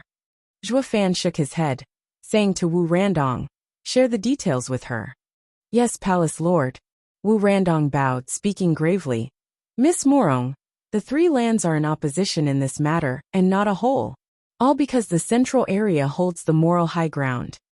Morong Shui asked, moral? To an empire, the envoy represents a nation's ruler. To sects, he represents a sect leader's authority. To the land's powers, he is a proxy to the highest power. By killing him, it's like killing the ruler he represents. No one could accept this, unless you're out for war. Killing an enemy's envoy is like killing their leader. Wu Randong continued. That's why this matter is taken as being the Luo clan's fault by any and all in the 3 lands, while the central area is in the right. Adding to this, the central area's envoys are in their lands. All the reason why the 3 lands are finding it hard to step in. Chapter 1143, I'll bear it. Chapter 1143, I'll bear it. Proofreader Papatonks. Zhuofan nodded. This is morality, and the apparent righteousness all people have. It's universal law for one to repay with life or money for a crime. It stands at the core of every human, the basis of any human society. Without it, humans would be scattered, let alone having the common interest the four lands once had. That's why no one can oppose such a principle, for it's like denying yourself. As the Luo clan had no hard proof for their innocence, none would be taking their side. Palace Lord's talk of principle is the deepening discrepancy between the three lands. That is, whether or not it's worth helping the Luo clan. By siding with them in the open, it's like throwing away the sense of justice all people have. By turning a deaf ear, they fear the central area would use this chance to remove one of their allies. Adding to that, the central area's envoys are in their homes, so they can hardly show any support, while also talking it out with the envoys in hope of diffusing this problem. That's precisely why war must have a good pretext. One must have the moral high ground, or else the one at threat would be himself. Zhuofan smiled. Though every land fears the empire's war, when there's no need to, Bailey Jingwei is so cautious and subtle, meaning the Sword Star Empire's frail stability would crack the minute any large deployment is made. For that reason he only sent 5 million soldiers at the border, to intimidate and bluster. Wu Randong nodded. Palace Lord is correct. Bailey Jingwei is now aware of Devil Palace, and can no longer wage war on a grand scale like before. Though his scare tactic is no less believable to the lands, ha ha ha. The four lands are a shadow of themselves a century ago, suffering heavy losses. Zhuofan's face hardened. That can only mean, to broker peace with Bailey Jingwei, they need a scapegoat. Miss Morong will be going to the Luo clan again. If Yunhai recalls my actions, Bailey Jingwei's scheme will fall apart. But he isn't me. Zhuofan stood and walked, with Morong Shui on his heels. Wu Randong bowed. Safe travels, Palace Lord. In the heart of Luo Alliance, everyone was looking pensive, waiting for Double Dragon Manor's message, and trying to come up with a solution on their own. They kept coming back to the killing of Prince of Harvest. It was the only reason why the central area could show their might, and send troops to intimidate despite the lands being against it. With the kids killing Prince of Harvest out in the open, the Empire coming for justice was only proper. They could say it was a trap all along, but the schemer was also sure to tie up any loose ends. That guy in black who took Luo Sifan was gone. With so many guards among the delegation, anyone could have put on a disguise and led the kids away. It's impossible. Zhuge Changfeng shook his head, worried as much as the other two. Bailey Jingwei must have set it up. But why? Is it just to target us? Even if we admit it, what then? It'll only take out some scapegoats. One prince for the life of 3 kids. Why would he do that? Lung Wuchang was solemn. It's obvious he's not after the brats with such a twisted trick. He knows clan head would never give them up. Lung Wuchang glanced at the pensive Luo Yunhai. Luo Sifan was in her mother's embrace, looking at her father with tears in her eyes. Whoosh! When Tao and Wu Qingqiu rushed in. How is it? Luo Yunhai jumped to his feet and welcomed them. What did the Exalted say? The two found it hard to speak. With Wu Qingqiu starting, Brother Yunhai, were the ones at fault while Bailey Jingwei had kept talking with the 3 lands to stay out of it. They take it as being against the 4 lands' common interest, and nothing more than a personal grudge, while hoping of diffusing this problem to avoid war. The Exalted each man for themselves, to sacrifice them for the Western land's peace. If the matter isn't settled, they would keep pushing us, and the other 3 lands leaving us aside. I knew it. Zhuge Changfeng leaned back in his chair with a sigh. Luo Sifan cried in her mother's embrace. Mom! Sifan, it's all right. I won't let anything happen to you. Rubbing her back, Yuer's heart was torn as well. Luo Yunhai gnashed his teeth. In other words, the Exalted want my daughter to take the blame to make the central area retreat. The two hung their heads. Don't they know she's been set up? Luo Yunhai howled. Wu Qingqiu sighed. Anyone can see what is going on, but without proof, The central area had the pretext to wage war while the other lands have no reason to intervene. How could they help? Helping Luo Alliance harbor criminals? No leader of the three lands would ever accept this. The war must be right, even if on the surface. It's not about the lands standing united, it's about reason. Wen Tao patted Luo Yunhai's shoulder. Brother Yunhai, sorry. We're unable to give much help. Luo Yunhai's brow shook, looking at his crying daughter. His eyes shone and stormed out. No one chased him. Maybe Alliance leader needs time to calm down. 5 million soldiers wasn't many, but they had a Sword King leading them. When the war started, the death toll would be huge, something none from Western lands wanted to happen. 3 days later, Yuan Yong walked in the dead of night through a gloomy forest when someone popped in front of him. Yuan Yong smiled and cupped his hands. Alliance leader Luo, was it you that asked me to see me here? What would Alliance leader ask of me on this perfect night for murder? Let the children go. Luo Yunhai glared at him. Yuan Yong cackled. What's this, Alliance leader? It's a heavy crime for her to kill the Empire's precious prince. With the entire affair so huge, you just want me to let your daughter go? You're barking at the wrong tree. I'm just an envoy, a messenger. I don't have the authority to pardon a national criminal. Spare me the theatrics. We're the only ones here. Why are you doing this? Luo Yunhai shouted. Yuan Yong looked around, showing his sneaky grin. Nothing really. Our intent was plain from the start, to exact justice for Prince of Harvest. Take the culprits and punish them. Yuan Yong emphasized his words, reading Luo Yunhai's face. The kids didn't do crap. There's no point in taking them. Luo Yunhai caught his drift, squinting. I'll go with you. Bailey Jingwei is after me, isn't he? Then I'll go with you to the central area. Yuan Yong chuckled. To the central area? The Great Alliance leader Luo, with half of Western lands behind you. There's absolutely no reason to kidnap the mighty marshal. This would make your friends attack, and we'll start another world war all over again. Although I haven't been in Western lands for many years, I also know very well that the Luo Alliance puts benevolence first and has many allies. Touching you is like poking the hornet's nest. Shove it. Don't you need a pretext? Luo Yunhai sneered. I made the brats kill Prince of Harvest. They're just like assassins that listen to my orders. I'll bear this blame. Take me, the main culprit, while leaving those nobodies aside. Yuan Yong stared in those firm eyes and chuckled. Is this true? My word is my bond. Great, since the Alliance leader said it, I'll oblige, but no take-backsies, he. Yuan Yong snickered, his eyes shining. Alliance leader after you. Though you should know, the 5 million strong army at the border won't leave until you enter our empire's lands. You don't have to tell me. Luo Yunhai was calm, walking forward. Yuan Yong followed with a winning smile. In the morning of the next day, the delegation sent word to all Western lands a most shocking news. The Alliance leader Luo, Marshal Luo Yunhai, instigated the death of Prince of Harvest, and Deputy Yuan Yong was taking him back to execute him. Chapter 1144 Trend.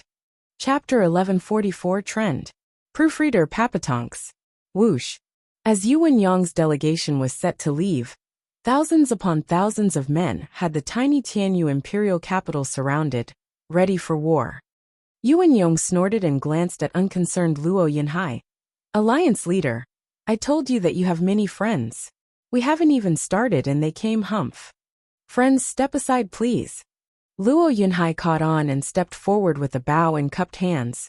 Thank you all for your intentions towards me and the Luo Alliance. But the central area and Western lands are on the path to war because of me. Giving my life for Western lands is my duty. I ask that everyone accepts. Luo Yunhai bowed once more. The huge crowd replied in kind. We respect Alliance leader Luo's righteousness. Dad! Luo Sifan rushed out of the ranks, going for her father. Dad, it's all my fault. I should take the blame. It isn't yours to carry. Luo Yunhai smiled. Sifan, it had nothing to do with you. They were after me. Why else were they so quick to accept me taking the blame? Now go back. Don't let this hold you back. It'll all be fine. Dad! Luo Sifan sobbed. Long Jianshan and Xie Nianyang approached, looking forlorn with their hung heads. Luo Yunchang, Yuer and Zhuge Changfeng wanted to get their clan head home, but they knew his mind was set and did not say anything. Only Yuer came next to Luo Yunhai, holding his hand. I'm going with you. Yuer. Ever since we held hands for the first time, we never separated. Yuner smiled as she turned to Luo Yunchang. Sister, I'll leave Sifan in your care. Luo Yunchang's eyes shook, looking long at the couple, and gave a painful nod. Mom, you too. Luo Sifan cried harder, crushed from sorrow. Yuer rubbed her cheek with a smile. Once together, only death will do us part. Sifan, I won't ever leave your father. I'm sorry for not looking after you. Dad, Mom, Luo Sifan cried harder. Luo Yunchang and Yuer exchanged looks, and the latter knocked her out to let Luo Yunchang take her. To their relief, Luo Yunchang took the girl and returned to the crowd. But Luo Yunchang was also struggling, closing her eyes shut as tears fell down her cheeks, her heart breaking with every step. I'll leave the Luo clan to you stewards. Luo Yunhai saluted Zhuge Changfeng and the others, leaving with Yuan Yang's escort. In their travels, any with even a bit of honor would see them go. They all knew the Luo clan was framed. That was why Luo Yunhai took the blame from his daughter to settle the tense situation. He had earned everyone's respect and admiration with his selfless act. Yuan Song and every sect leader, including the former enemy Qin Hao from Qin society came. All known figures came to see Luo Yunhai off, the greatest meeting in Western lands. It caused a great shock in even Yuan Yong. Luo Alliance has far greater clout in Western lands than I thought. The only one missing is Double Dragon Manor. From a dark corner, Shuafan watched with a shaking head. Oh, those old coots, they won't even put up a token of effort? Humph, he is giving his life for Western lands. And by not showing even the slightest intention, they'll only earn the people's ire. You won't step in to save him? Luo Yunhai didn't die to Danqing Shun, but will now be executed in the Sword Star Empire capital. Morong Shui teased. Zhuafan shook his head.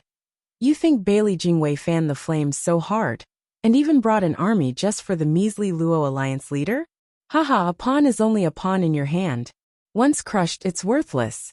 Yunhai won't die in the empire, for he has plenty of worth. How could Bailey Jingwei do away with him before squeezing him for all his worth? You mean Bailey Jingwei is on the move? Yep, with Yunhai in his control, he ought to have enough pieces to act. Only when he moves I can move too. Zhuafan sighed. 100 years passed, yet the four lands leaders have not made an ounce of progress, Bailey Jingwei playing them like a fiddle. Morong Shui chuckled. Oh, is there another way of handling this matter? I find Luo Yunhai's sacrifice for the good of others is honorable. How would you handle it? Humph. Giving your life for peace is honorable, sure. But it's not to settle things, it's because he had no choice. Bailey Jingwei forced him into a corner. Zhuafan shook his head. Miss Morong, what you and Yunhai along with many value honor, it is in fact a great flaw. In the end, people harm themselves. Why do you say that? Oh, I did say I was going to tell you a story. This is the perfect setting. Care to listen? Zhuafan didn't wait for her answer, getting right to it. Once upon a time, there were two warring kingdoms. They both had prisoners of war, and sometimes exchanged them, while most of the time employed them as slaves. One kingdom decreed that any who brought back their fellow people would be rewarded. And so, many merchants traveled to the enemy kingdom, and had no trouble buying some prisoners of war to bring back, receiving glory and wealth. But one man among them refused, more than happy to hand the wealth over to the officials. What do you think of him? Morong Shui frowned. Honorable and kind, not minding little remuneration, and a man of virtue. This is the righteousness you know, right? Yes. Morong Shui nodded. Zhuafan laughed. The story has yet to end. When this same man you consider virtuous and honorable returned to his master, and gave his report filled with pride, how do you think the master reacted? If the master was just as upright, he would praise him. He was upright, true, garnering respect, but he did not shower the disciple in praise, instead giving him 2 slaps, ha ha ha. Why? It totally baffled Morong Shui. Zhuo Fan snickered. That's the same reaction the disciple had. He helped people for neither profit nor fame. So where did he do wrong? His master replied that after the law was placed, people could earn a fortune for redeeming prisoners of war and fame, along with respect of others. But what about those that refused the reward? It takes money to redeem prisoners of war. But when you ask for a reward, it may seem like your honor and decency is being questioned. Saving people from misery has nothing to do with honor or decency. And by not being rewarded for the hard work, who will still do it? Just like the man who redeemed without reward, thinking he was doing good, when in fact, when people see him as an example, who would go back to redeem prisoners? Losing money, and the chance of fame is a lose-lose deal. This leads to no prisoners being bought back, living the rest of their lives in misery and torment. So then, is such an act righteous or evil? Stunned speechless, Morong Shui was lost for words. The righteousness you hold dear may not be in the people's benefit. The evil you believe may also not be in detriment to life. Whoosh! His hand shone, and revealed white paper between the two. Zhuo Fan grinned. Like this paper. I see my side as righteous and you see yours as righteous. But who is to say which is right, which is clearer? Ugh! Morong Shui's heart sank. Zhuo Fan laughed, dangling the paper.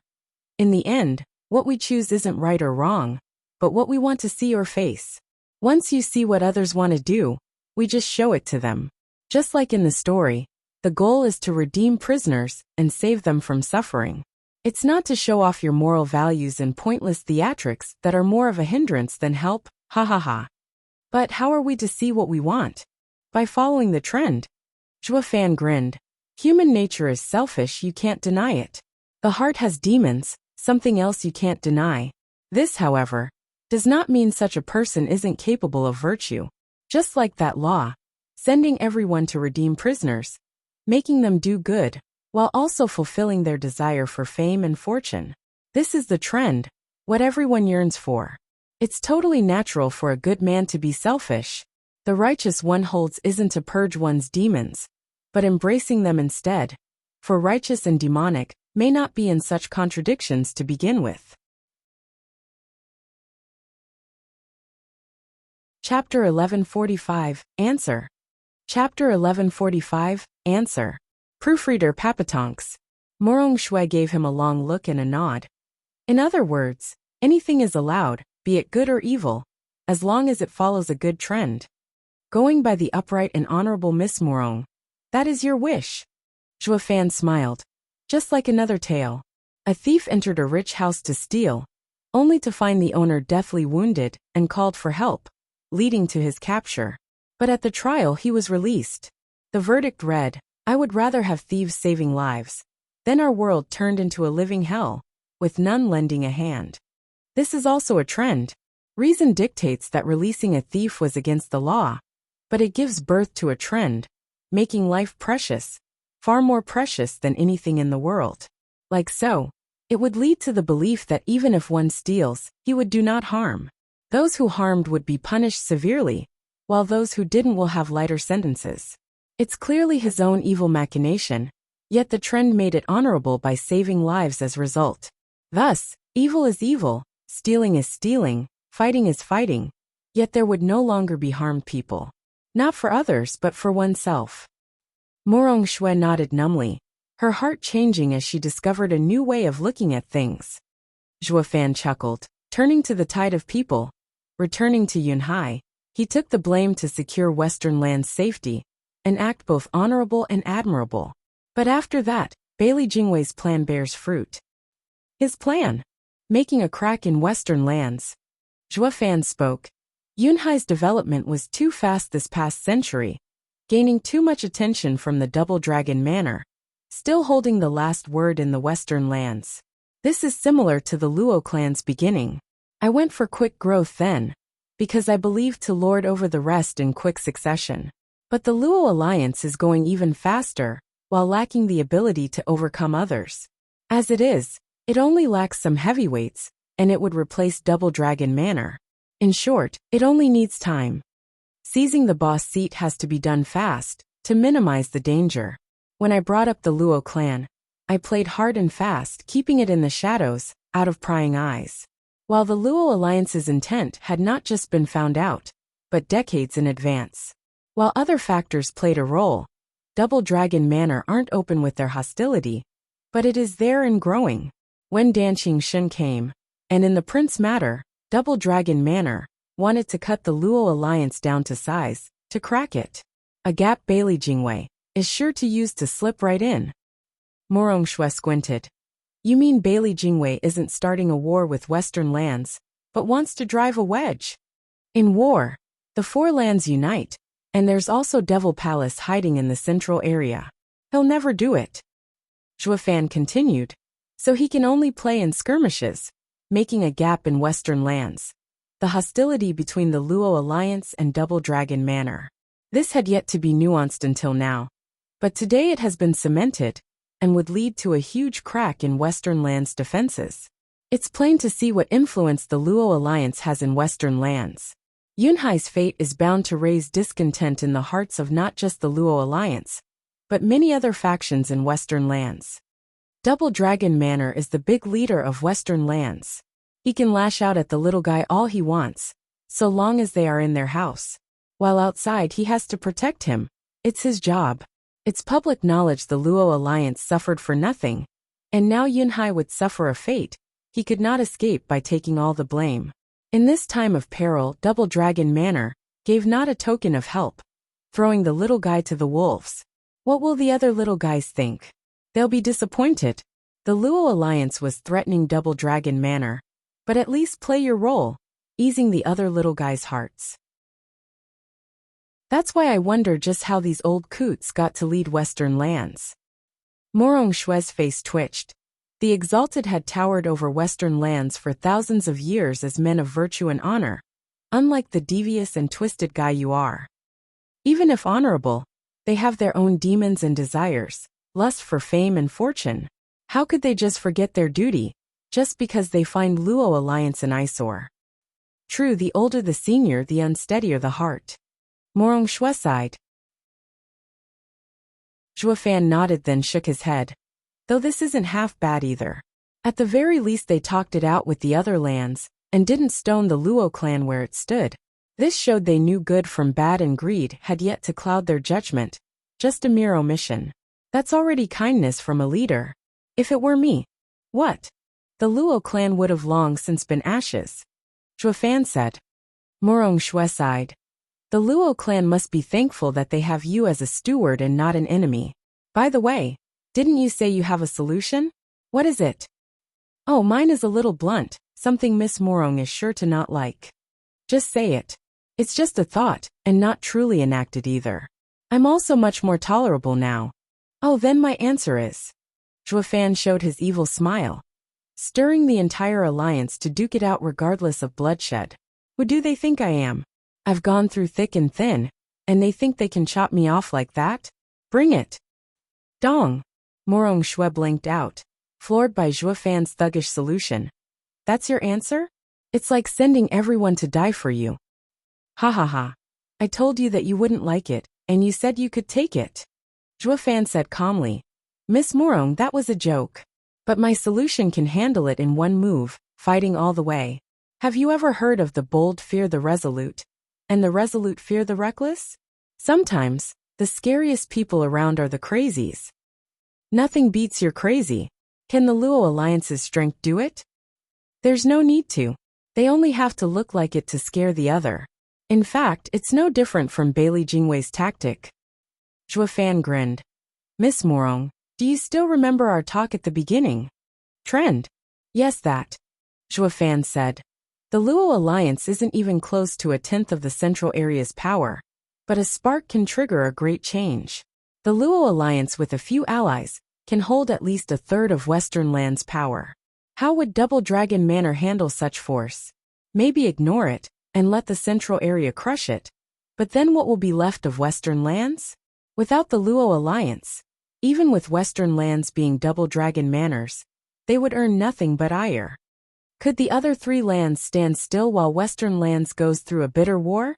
The loss of one land means the death of all. The others are sure to disregard any honor or fame then. This is a siege they have to hold out.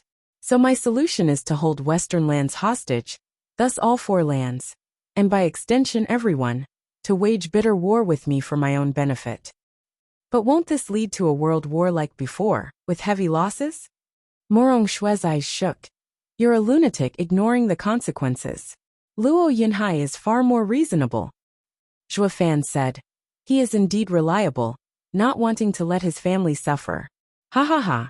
Miss Morong, you must have forgotten that Central Area is in no position to fight the 4 lands again. That's why Bailey Jingwei could only glare at my tactic without retaliation. There's your trend. The 5 lands would then have useless peace talks, and the prince died for nothing. You're twisted. Morong Shui huffed, though a smile played on her lips. Zhuo Fan's plan may look insane, but the results go in the right direction. This must be where righteousness and demonic intersect. If you figured it out, can't the Luo clan as well? It may not be that simple. Lung Wuchang and Zhuge Changfeng aren't just for show, but they wouldn't mention it. Why not? They'd never propose something unless absolutely certain. Zhuo Fan sighed. A large deployment needs plenty of pawns. The Luo clan has too few. They don't know how big Devil Palace is, and if they would work together, nor do they know Bailey Jingwei's limit, and if they themselves can sustain such a plan. With so many unknowns, the most important is in the end their apprehension, drawing Double Dragon Manor and other lands' leaders' fury that would burn the Luo clan to the ground at some point. This strategy would never come for those playing it safe and without resolve. The 3 are all excellent masterminds, but not rulers lacking in drive. Morong Shui nodded. Yeah. Who else in this world would bet on victory using the entire population as a bargaining chip, but a demon like you? In any case, it's good to be careful. They also lack the foundation to take such risks. Zhuo Fan took one last look at Luo Yunhai in the distance, and then vanished. Morong Shui followed him. Chapter 1146, Last Hope. Chapter 1146, Last Hope. Proofreader Papatonks. Luo Yunhai left with the crime of killing a Central Area prince on his shoulders, followed by the retreat of the 5 million army. The 4 lands breathed easier, rejoicing at having avoided another bitter war. Whatever Bailey Jingwei was thinking, they never wanted to wage war with him. Be it in strength, numbers and peak experts, they lost to the Central Area by a clear margin. In a high-level battle, last time they had Zhuo Fan leading them. So who was to match Bailey Jingwei's brains now? The leader's joy and celebration was Luo clan's sorrow. Everyone, with Luo Yunchang and the numb Luo Sifan, sat in their chairs with worry. The 3 minds sighed. The venerables lowered their heads, losing their boldness. Bam! Li Jingtian slammed the table and jumped to his feet. We're going to get clan head back. Hide for a while and the news will just blow over. Bull! Did you forget who holds him? Sword Star Empire. Have you forgotten the miserable defeat to Danqing Shen? Save him? Watch out not to leave your life first, humph. Lung Wuchang glared back with a louder voice. Everyone started, for Sir Lung was always respectful to the venerables. It was clear that even he took the loss hard. Li Jingtian slammed the table again. What then? Are we going to let clan head go with them, and have the empire execute him? I've been with clan head in wars for 100 years now and never so furious. Elderly wait. Zhuge Changfeng was quite calm, his eyes sharp. Bailey Jingwei is known as the best minister in the world. His schemes are deeper than anyone's. Nobody can rival his strategies either. Did he make such a convoluted plan, just to take our clan head's life? No disrespect, but no matter how strong the Luo alliance is, it's far from worthy of his full attention. The play has yet to end. Just wait. The others nodded in silence. Luo Sifan lit up. Grandpa Zhuge, you mean Dad will live? He should. Clan head is a pawn that Bailey Jingwei now may use in some way. What's certain though, is that a pawn isn't to be discarded so soon. Zhuge Changfeng frowned and sighed. But Bailey Jingwei is treacherous and cunning. We may guess his next plan, but what of it? We don't even have the strength to hold negotiations. Steward Zhuo was the best at this. Lung Wuchang sighed. If Steward Zhuo was here, clan head would have never been taken. He'd have a way to make the central area suffer for it. The others all nodded their heads, recalling the good old days. Steward Zhuo. Luo Sifan let the words sink in. Is he the one Auntie loves? How could he save Dad? Pa. Patting her head just a bit harder, Luo Yunchang held a bitter smile, her eyes filled with emotion. Yes, the Luo clan would have no problems with him around.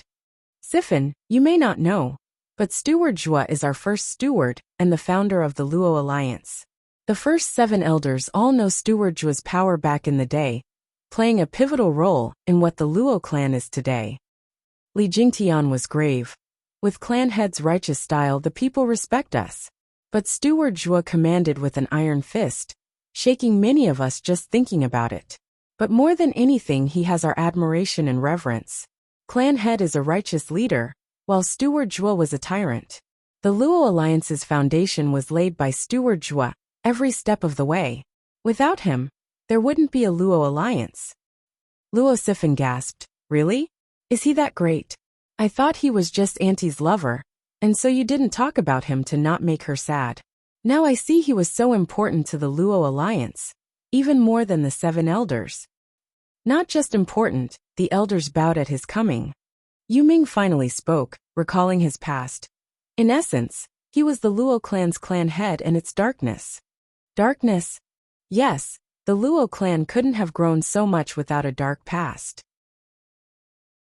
Yu Ming said, he is behind it all. He handled and fought everything without qualms or fear. After he left and clan head took the seat, our lives changed. The darkness remained, brought by those 2 old men, but not as heavy and cruel. From dark to light, we developed honor and loyalty, winning popularity. Hey Yu Ming, I'm the nicest grandpa to Sifan here. Don't just taint me. Yeah, like you haven't seen darkness either. Zhuge Changfeng and Lung Wuchang joined, glaring at him.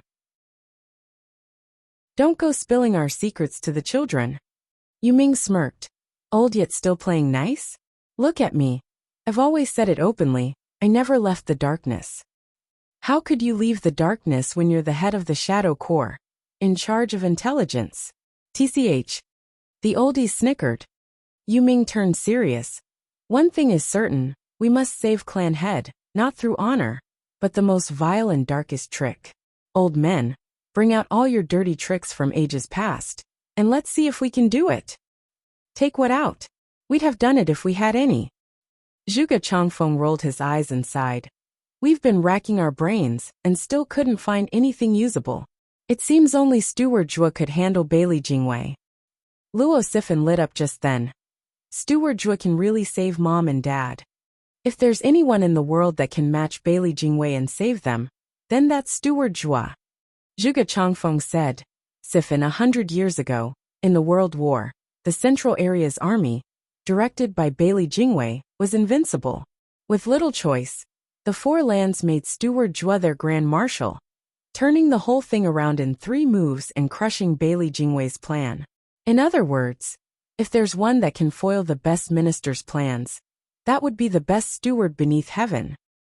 Luo Sifan jumped out of Luo Yunchang's embrace in excitement, going to Zhuge Changfeng. Grandpa Zhuge, tell me, where is Steward Zhuo now? I'd have gone to find him if I knew. Zhuge Changfeng sighed.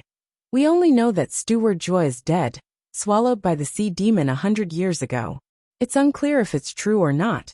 But 100 years came, and went without anyone seeing him. Maybe, dead? Luo Sifan's hope was dashed as soon as it sprouted. Having just heard of someone that could bring back her parents, the next moment she found out he was dead. What about her parents? Luo Sifan turned forlorn, tears welling in her eyes. A chuckle reached their ears. Of course it's fake. Steward Zhuo is alive and well. What? All eyes turned to a girl grinning from ear to ear. Luo Sifan cheered. Auntie Schwanger. Sifan, don't worry. There's hope for your parents yet. She hugged the girl and chuckled. Zhuge Changfeng jumped to his feet, as did the rest of them, cupping their hands. Holy maiden. Schwanger, weren't you cultivating in your homeland? You're back so soon? Luo Yunchang rejoiced and welcomed her with joy. Yun Shuang's eyes shone in a mysterious azure light. Yes, I had been training and saw the demise of Alliance leader Luo, but then his saving. So I rushed out to ask about it, only to learn that Dan Qingshun was after him. It was certain death, yet abetted in the end. Among all the people I know, there's only one man that can change fate, and he did it many times to release clan head Luo of his death. Who do you think it can be? Zhuo Fan.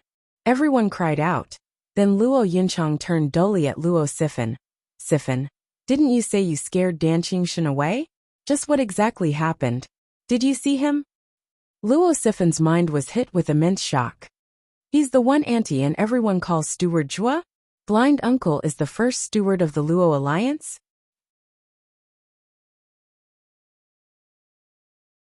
Chapter 1147, Inquire.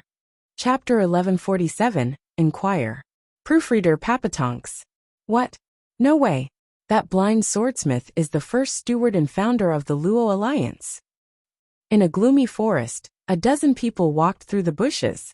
Long Jianshan cried out once Luo Sifan explained, staring with wide and dull eyes. It's obvious now why he's so familiar to our alliance, and knows everyone. Not afraid of me, being the grandson of the original elders. He is above even them. Xian Yinyang rolled his eyes, huffing. Please, he didn't need to be the most important in the Luo Alliance to disregard your origins. Not with his strength. Oh, you're right. Recalling how Zhuo Fan repelled the dragon-cleaving sword king, Long Jianshan's heart sank. Such a peak expert would hardly care about anyone. He must have left since the Luo Alliance was so tiny for him. The Luo Alliance is filled with experts, but none to the level of sword kings. Being second best in Western lands is hardly enough to impress this god. Long Jianshan sighed. He stands at the very top and can defeat the entire alliance by himself, so why care about us? Now we're asking for his help, and we're yet to know if he'll accept. Why else then did he hide his true identity? He must not want to be on our side. Pa! A quick palm struck him over the head. Long Jianshan shrank, looking back to see Luo Yinchang staring daggers at him. Brat, what nonsense are you spouting? You know nothing of our founding steward.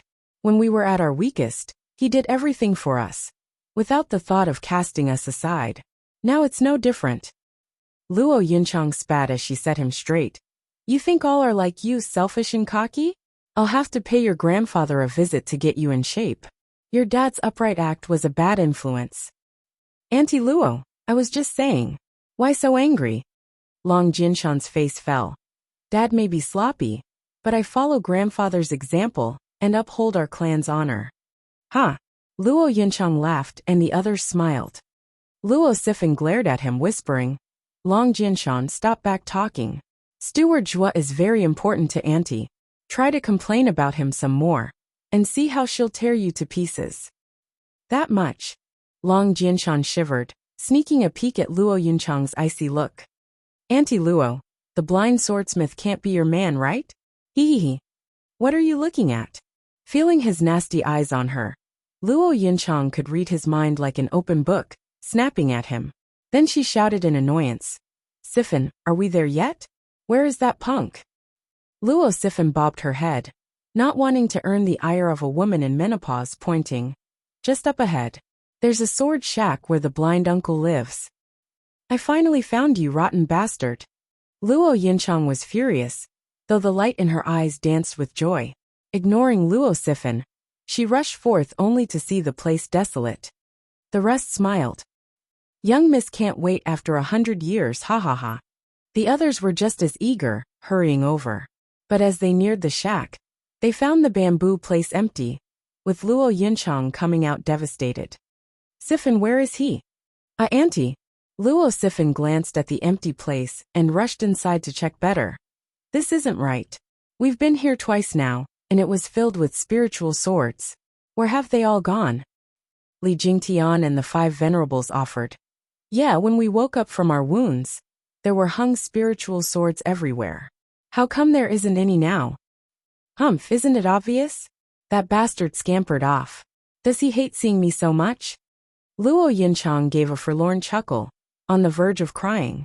She had been worried sick over him for 100 years, every second of it. Now that she got a clue, what greeted her was a cold and empty place. Luo Yinchang felt her heart breaking. It was no longer a matter of finding Zhuo Fan, but him avoiding them like the plague. No one could find him, not while he was running away. Luo Yinchang slumped on the ground, hugging her knees as she sobbed. Did I do anything wrong? Does he hate seeing me so much? Auntie. Luo Sifan had never seen her so devastated and heartbroken. An old hand touched her shoulder, in comfort. Zhuge Changfeng sighed, turning grave. Miss Sifan, what happened then? Are you certain the blind swordsmith is Steward Zhua? And no. Luo Sifan frowned. The three were talking while we shooed away. We couldn't hear them, and didn't know who he was. Zhuge Changfeng took a deep breath, calculating as he spoke to Li Jingtian. Those three are the strongest while the kids are just in the radiant stage. If they didn't want the kids to hear, then not a word would reach them, not with how large the gap in strength was. Yeah, why would Steward Zhua just let some children eavesdrop on him when he avoids us? Woo. Luo Yinchang only cried harder. That punk, he doesn't want to see me. The others were stumped on how to console the crying miss. But this was not the time for comfort. It was to find Zhuo Fan to save their head. Whoosh! Someone flashed before them and bowed, presenting a jade slip to Zhuge Changfeng. Steward Zhuge. There's news from the border. The Sword Star Empire sent a jade slip for Steward Zhuge. A jade slip from the Empire? Zhuge Changfeng squinted. Bailey Jingwei is ready to use clan head. In that case, he must have wanted to speak terms with us. Yes. Zhuge Changfeng agreed with Lung Wuchang. This might be clan head's lifeline. Let's see what trick he's up to. Zhuge Changfeng pondered, then turned to the crying Luo Yinchang. Young miss, Bailey Jingwei wants to talk with us and negotiate clan head's fate. Luo Yinchang raised her red eyes. You mean Bailey Jingwei wants to talk about conditions? Yunhai can return? Yes, we'll see what he wants. It might not be good, but hope still remains. Luo Yinchang wiped her tears and stood up, her tone harsh. Steward Zhuge. You three will go with me. Elder Qiu and Sister Shui will follow as well. The rest are to stay here, and wait for the punk to come back. Make sure to keep him here. Auntie, will he come? There's nothing here. Humph, regardless of what he does, you are to not leave the place out of your sight. Luo Yinchang shouted, making Luo Sifan flinch in fright. Hell hath no fury as a woman scorned. She wants to tear Steward Zhuo apart. Li Jingtian frowned. Young miss, it'll be dangerous going with so few. We must go regardless. Yunhai's life is at stake. At least take more men, Li Jingtian proposed. Zhuge Changfeng denied. Elderly, it'll be fine. Sword Star Empire is filled with experts. If he wanted to hurt us, our numbers wouldn't matter. He has no such intention. Even surrounded, it won't matter. The issue is that we must step into this trap. Li Jingtian sighed and nodded. Take care. Since it's just talk, Bailey Jingwei won't touch us. There's thousands of ways to grab us, not needing his direct attention. We'll be fine. Zhuge Changfeng smiled, cupping his hands at Li Jingtian. Luo Yinchang took one last long look at the shack, and left with a ruthless heart. Just you wait, devil. I'll chase you to the ends of the world if I have to. Chapter 1148 Talk. Chapter 1148 Talk. Proofreader Papatonks. Luo Yinchang's group left soon after, leaving Luo Sifan sighing and returning to the shack. Their task was to wait for Zhuo Fan's return and ask the founding steward's assistance, though the odds were slim at best. Just as they turned around, inside the shack appeared a table, and a youth with covered eyes sitting in a chair next to it, enjoying tea as he talked like they weren't there. Luo Sifan stuttered, "Be blind, uncle." As Steward Zhua. Li Jingtian widened, his eyes turning red as he rushed in. A century had passed since the founding steward seized power. Now this man they all admired was back. The three venerables gushed with excitement. Zhuo Fan raised his head, smiling. Elderly people, how have you been the past century? Steward Zhua. The highest venerable in the Luo alliance slumped to his feet and cupped his hands. His staunch expression speaking volumes words couldn't hold. There was also the undying loyalty shining in his eyes, stronger than he showed towards Luo Yunhai. Having never seen the venerables so overwhelmed, the kids were now certain. He was the one all elders in the Luo alliance called Steward Zhua. It was obvious now just how much effect he had over it, bigger than her father ever had. It was seen from how the three venerables behaved that they did not plead for the clan head, but showed their heartfelt respect by kneeling, like he was the alliance leader instead. But how can this be? A steward from a century ago may be tough, but to think he can overshadow the clan head? Isn't this undermining the Lord and staging a power play? Yet even with all that power, he still left, leaving all that clout behind. Luo Sifan felt she understood why her father and auntie trusted him so and didn't forget him, after all these years. Long Jianshan and Xian Yinyang were shell-shocked. They knew of the venerable's quirky characters and pride. They'd never shown such respect unless it was someone stronger than them. It was jarring to see the stubborn old coots so sincere. They aren't like this even around the alliance leader. The two kids found Zhuofan even more of a mystery. He looked like a fancy scholar now and enjoyed tea, with no air of savagery. Luo Sifan turned her head, but Zhuofan stopped her from doing anything. "Girl, where are you going?" "I'm going after Auntie. They wanted to meet you and should be close still. I'll call them back," Luo Sifan said quickly. Zhuofan shook his head. "No need. I don't want to see them, that's why I was hiding." "Why?" "For I'm waiting for the plan to start." Zhuofan sighed. "I never wanted to drag you into this. But Bailey Jingwei chose you and I have no choice but to make use of you. Please don't take it to heart letting you suffer a bit." "Suffer?" Luo Sifan's lip shook, running to his side. "Blind UNC dash. Uncle Zhua, it doesn't matter, but Dad and Mom are about to be killed. Please save them." "Worry not, they'll all be fine. You just need to endure a bit longer, and take a bit more suffering." Patting her head, Zhuofan smiled and walked out of the shack, reaching the three kneeling venerables. "When young Miss returns, tell everyone that the Luo alliance is just like the Luo clan in the past when facing the Sword Star Empire. To win, you must throw away the unnecessary and return to the darkness. Remember, a house divided against itself cannot stand, and just ignore everything else." Zhuofan was gone. Everyone cried, "Steward Zhua." No amount of shouting brought him back. They were looking perplexed. Steward Zhua had clearly shown himself to give him advice, but what could it mean? A week later, at the border between the Empire and Western lands, Luo Yunchang and her group walked through a thick forest and towards a worn house. A man in black was waiting for them in a bow. The honored Luo alliance guests. "Yes." Luo Yunchang spoke coldly. "I am Luo Yunchang, the young miss of Luo alliance. I am now handling its affairs." "You honor us, young Miss Luo. Clan head has been waiting a long time." Bowing again, the man opened the door and gestured. Luo Yunchang took bold steps inside, with the rest following suit. The door shut, plunging the room in darkness. This did not work to unnerve the group, keeping calm. Clap. With a few sharp claps, fire sprung to life, revealing a smiling youth in lavish clothes, patronizing. "I've heard of the Luo clan that prides itself in its military heritage. Now that I see you in person, I see it rings true. For even their dame to have such mighty flair around her. I am in awe. Your Sword Star Empire Prime Minister Bailey Jingwei, at your service, young Miss Luo." The man gave a bow and gestured to a chair. "Please." Luo Yunchang sat while the others stood behind her.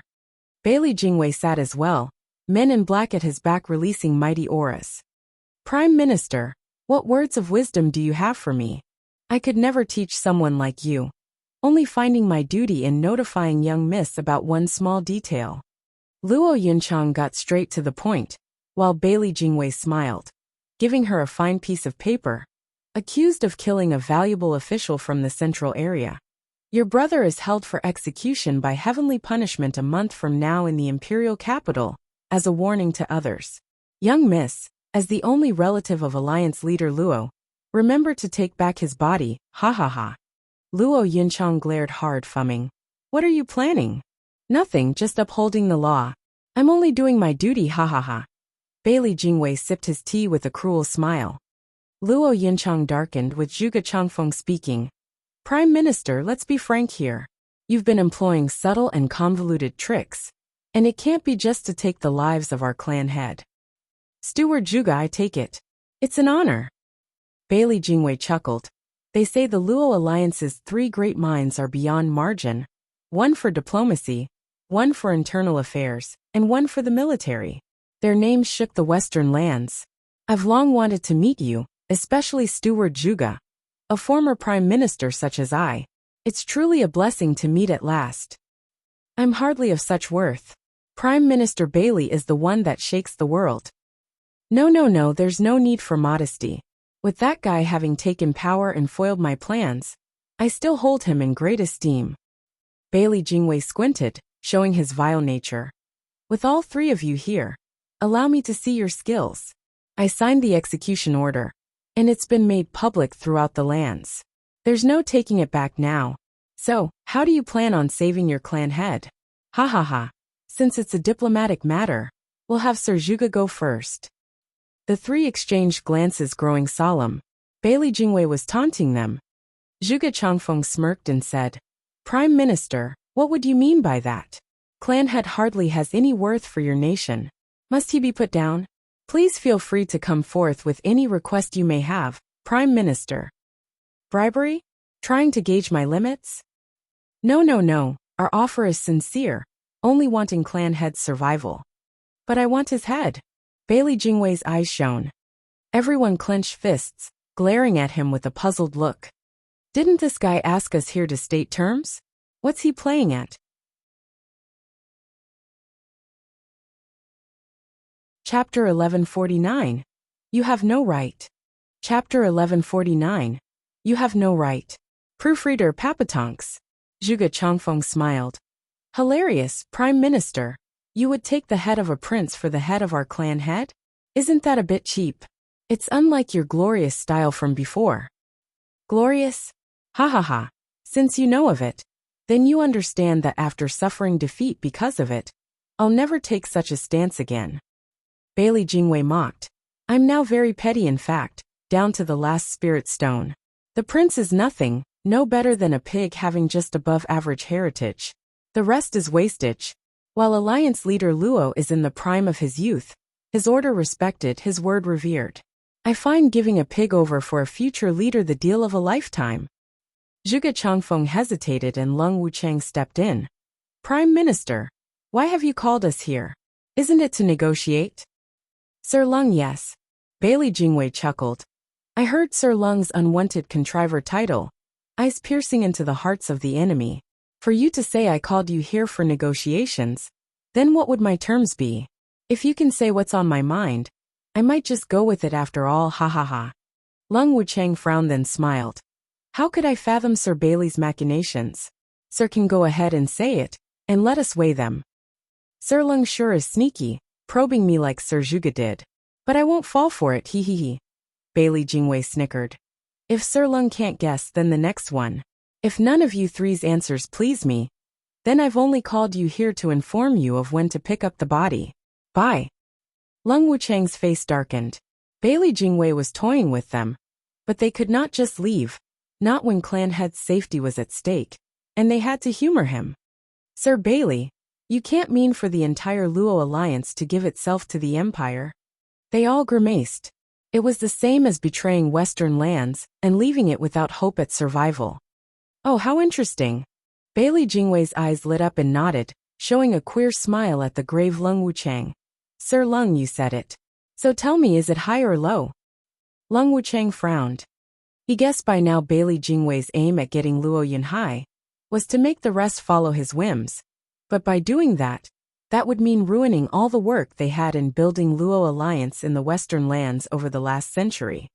Honor and righteousness would vanish into thin air, earning everyone's scorn as the Luo Alliance moved to the central area.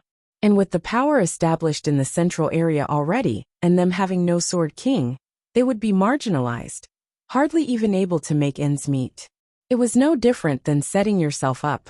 Saving clan head was important, but over such a steep condition, They needed to reconsider the rest of the people in the alliance. Bailey Jingwei chuckled at their worries. Sir Lung, relax. There's no way the ruination of the clan is worth Luo Yunhai's life. Moreover, the central area has run out of space, large as it is. Settling the Luo alliance would only bring more trouble than help, ha ha ha. Who? Everyone eased a breath in relief.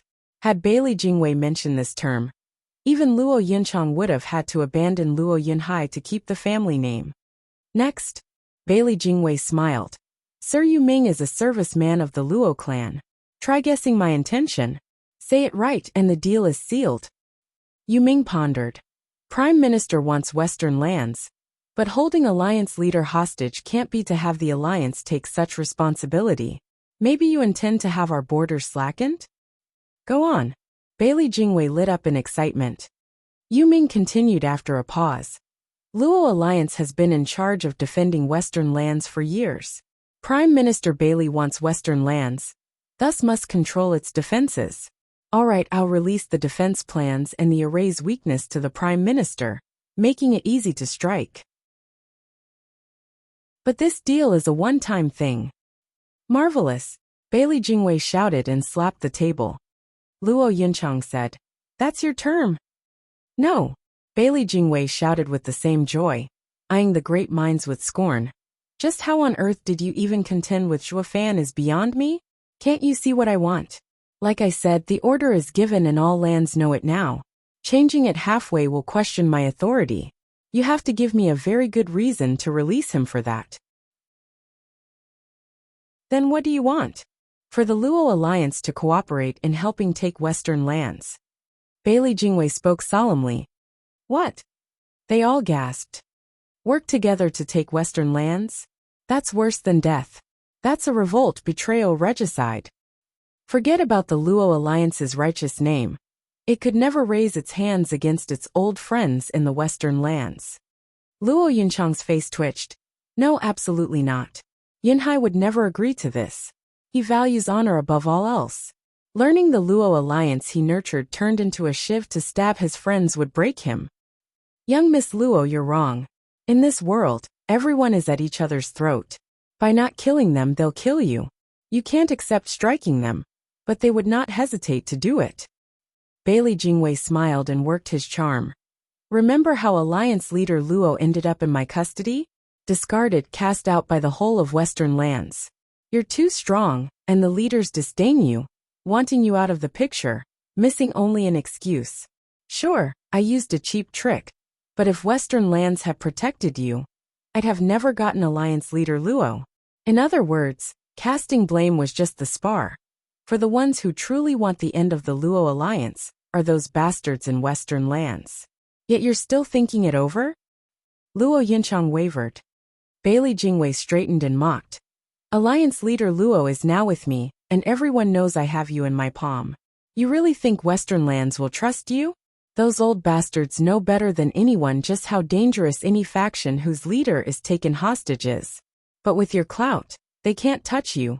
Yet, though, they will wear you down, turning you into a shell of your former selves. By then, you'll be nothing but dead meat.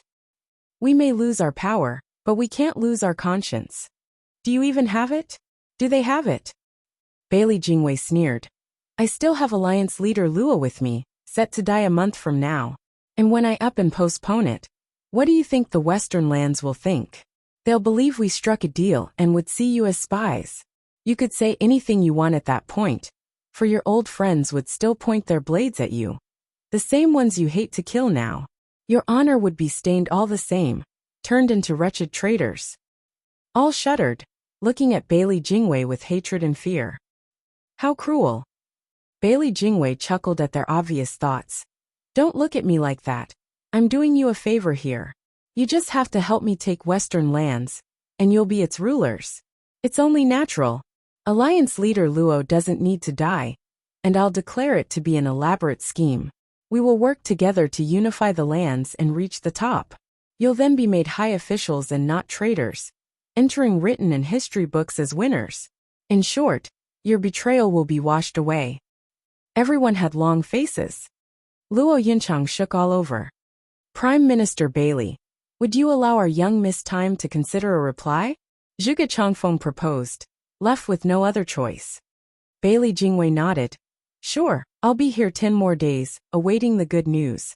Though better work fast, for your alliance leader is a goner in a month. We know. Zhuge Changfeng nodded and helped Luo Yinchang out. Bailey Jingwei had one last thing to say though. Masterminds, did you really fight with Zhuo Fan? They flinched. You never had the right. Bailey Jingwei mocked. The three darkened, opting to leave in oppressive silence. Chapter 1150, all set. Chapter 1150, all set. Proofreader Papatonks. Blasted Bailey Jingwei. He was actually testing us all this time. Curses. He was looking for our own limit, while we didn't find anything about his. A real piece of work. The clear moon shone down on the gloomy trees as a group walked hastily among them, with Lung Wuchang and Yu Ming the only ones complaining. Zhuge Changfeng sighed in the end. Alright, neither of us could figure him out or how big his game is. He now has alliance leader with him, and plans on squeezing him for all his worth, preying on our affection for alliance leader, and the fate of the entire Luo alliance. He's right, we've fallen in disfavor with the leaders. If he keeps using alliance leader for his own agenda, then it's only a matter of time before our own people turn on us and give us a miserable death. Yeah, living is for fame and fortune. To die for loyalty and honor isn't a bad fate either. But to die with scorn, who would be willing to go down like that? Maybe he's right, that our only hope is the empire. He took our clan head and blocked all other options. Bailey Jingwei is too damn good. Lung Wuchang sighed, but then turned to the worried Luo Yinchang. Young miss must be hurting the most. It all falls on her shoulders, whether to live or die. Maybe she decided to give up her brother, plunging the clan in misery and filling the alliance with shame. Even a man couldn't take such pressure, let alone a woman. Everyone frowned harder. They took 3 days to return back to the shack. Luo Sifan rushed at their sight saying, Auntie Grandpa Zhuge Steward Zhuo came. What? Luo Yinchang cried out, a glimmer of hope piercing through the dark despair. She burst into the shack, searching all over for the one she longed for years and years. She was under too much weight and needed someone to shoulder it. But any search proved to be in vain, finding no trace of him after dozens of searches. Li Jingtian came with a bow. Young miss, there's no point. Steward Zhuo left moments after he came. Left? Luo Yunchang's hope plunged into the darkest abyss of sorrow. Why would he leave? Doesn't he know how much I need him to help me with this problem? How could he just leave? Luo Yunchang burst out into tears. Zhuge Changfeng came next to Elder Li and spoke. Did he say something? He left a message for you. What message? It's... Li Jingtian recounted Zhuo Fan's words. The three minds frowned in thought. Think of the Luo alliance as the past Luo clan? Abandon everything for the darkness? Steward Zhuo means. Young miss, how was the past Luo clan? We only came later and don't know. Zhuge Changfeng asked. Sniffing, Luo Yinchang wiped her tears and spat. How else could it be? In ruins and hunted, we were at risk of starving to death. What did Steward Zhuo do? He had the skill to find allies everywhere, trying every trick to get them. Sometimes he even got the leaders of Veiled Dragon Pavilion so confused that they agreed to bring us resources. I warned him that this isn't right, since they're allies. But how could they be allies when they were far stronger? They weren't respectful towards the Luo clan, but towards Zhuo Fan. His guile was endless, scamming his own allies saying all the same that he'd pay back. Scamming allies, I see. The three minds nodded, grinning from ear to ear. Zhuge Changfeng said. Steward Zhuo saw through Bailey Jingwei's plan, and told us we can't handle anything, so might as well give up trying. Return to darkness to find survival. Throwing away even honor and righteousness, while only thinking of ourselves. As a house divided goes against our survival, raising unrest among us, in Western lands, and in so doing the same thing that Bailey Jingwei does. Luo Yinchang asked. That villain is saying to agree with Bailey Jingwei and strike Western lands together? Since when is he on the enemy's side and asking us to surrender? Ha ha ha, Steward Zhua is prideful and arrogant. Bailey Jingwei lost once, so it's easy to make him lose again. Bailey Jingwei won't soon forget Steward Zhua either. These two mortal enemies would never join hands. Steward Zhua must have a different plan in store. There's no harm in following his wishes, we'll hardly lose anything. Zhuge Changfeng sighed. Bailey Jingwei gave us a single way out, a suicidal one, while Steward Zhua has his plan with it. Sniffing twice, Luo Yunchang's eyes burned with anger, but Zhua Fan's answer soothed her worried heart, bringing tranquility. Fine, tell Bailey Jingwei we accept. Siffin, don't worry. Since that wretched man has a plan, your parents will be fine. Luo Siffin blinked clueless at her aunt and her blind faith in the man, inspiring trust in her as well. Blind uncle, my parents' lives are in your hands. In an icy wasteland, a lone figure trekked through the heavy snow, the blistering winds flinging the ends of the eye cover. Whoosh! A blue figure pooped in front, cupping his hands. Big brother, you're here at last. I've missed you to death. Changqing, it's been a while.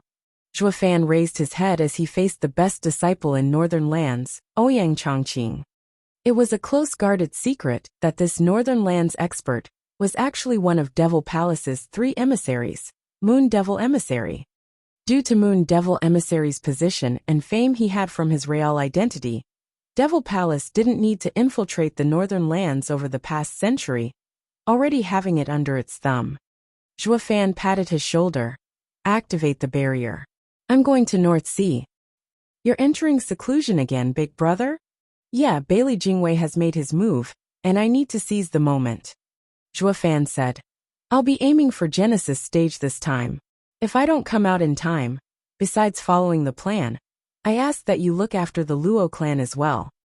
Ouyang Changqing nodded, showing a confident smile. Don't worry, big brother, I'll handle it. But weren't you against getting them involved? Devil Palace never made contact with them all these years. Why would they? I've been waiting for Bailey Jingwei to pick his pawn from western lands, but it turns out to be Luo clan. Since there's no way out, I can only let them trudge deeper, and just watch over them a little, that's all. Zhua Fan sighed in defeat. Ouyang Changqing nodded, making a sign to open the barrier, and the two stepped into Sea Bright Sect. Behind it was where Zhua Fan was going to enter seclusion, in the North Sea housing the Sea Demon. Nothing could disturb his training with the Sea Demon keeping watch. Perhaps none in even the sacred domain could enjoy such lavish treatment.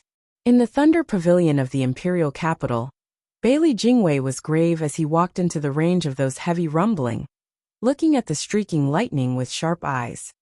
Patriarch, I'm back. Bailey Jingwei smiled. My mistake had caused you such heavy wounds, cutting your boundless life to a mere 100 years. For that I felt guilt crushing me. We didn't know what to do while you entered Thunder Pavilion in seclusion. It has been 100 years now. In your state, doing anything could be life-threatening, but we know no one can change your mind. But having not come out this past 100 years, rumors go around saying you've passed away, inciting further unrest within the Empire. Rest assured that with me here, the Empire will be safe no matter what. All is set as I begin cleaning up all the dregs. Patriarch, no matter if you're still healthy or gone, watch as Sword Star Empire unites the lands and roots out all traitors. Bailey Jingwei gave one last bow to the rumbling lightning, shouting his last words, and leaving with resolve in his eyes. A boom echoed out, shaking the world as Thunder Pavilion crumbled. A huge thunderstorm exploded in the heavens above, with all the lightning gathering soon after into a 300-meter thunder sword, unleashing deadly power. Bailey Jingwei shuddered, looking back. Patriarch, you're out. Chapter 1151 Coordination. Chapter 1151 Coordination. Proofreader, Papatonks. Sect Leader Ling, right this way. In the boundless snowfall, a dozen people traced the sky. A middle-aged man with a split mustache held a smile as he sucked up to the elder next to him. This time we caught a Central Area spy. Bailey Jingwei must be itching to crush us. The elder frowned. I still thought it would be one of his envoys to settle things. Didn't he go after Devil Palace so far? Why can't he just lay his ambition to rest for our lands, and instead send more spies.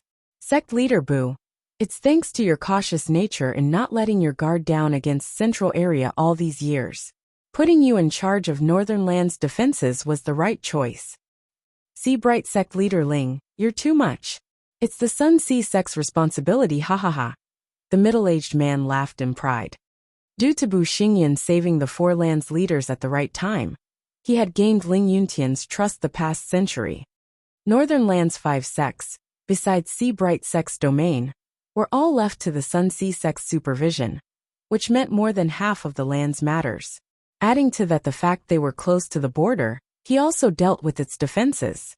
Sun Sea Sect's track record was impeccable the last century, with no slip-up, making Ling Yuntian trust him even more. Bu Xingyan had now run to Ling Yuntian to apologize for finding a Central Area spy infiltrated in their home, taking full blame for the lax watch. The spy was also under interrogation, and that he held important information about Bailey Jingwei's actions. Ling Yuntian requested to examine it at once. Bu Xingyan took sect leader Ling to this frozen wasteland, where he found the spy to look for more clues. But what welcomed them was a mass of white in every direction, yet no spy. Ling Yuntian frowned. Sect leader Bu, where is he? Yes, where? Bu Xingyan looked around skeptically. Ha ha ha, sect leader Ling. Isn't the spy you're after right here? Whoosh. 3 powerful men jumped in front of them. One wore a sinister smile as he glared. Another held a wine gourd with a red nose taking a sip now and then. And the last was a cold youth with an empty sleeve, drifting in the winds. Bailey Yin? What are you doing here? Ling Yuntian gasped. Why hasn't there been any word that a Sword King crossed the Northern Land's border? Bam! Ling Yuntian was sent flying as he left a trail of blood. Behind him, Bu Xingyan's voice dripped with malice. That's because I let them in without being seen, ha ha ha. You! Unable to believe the betrayal, Ling Yuntian gnashed his teeth, choking on words. Bu Xingyan cackled. Ling Yuntian, I never liked you since a century ago.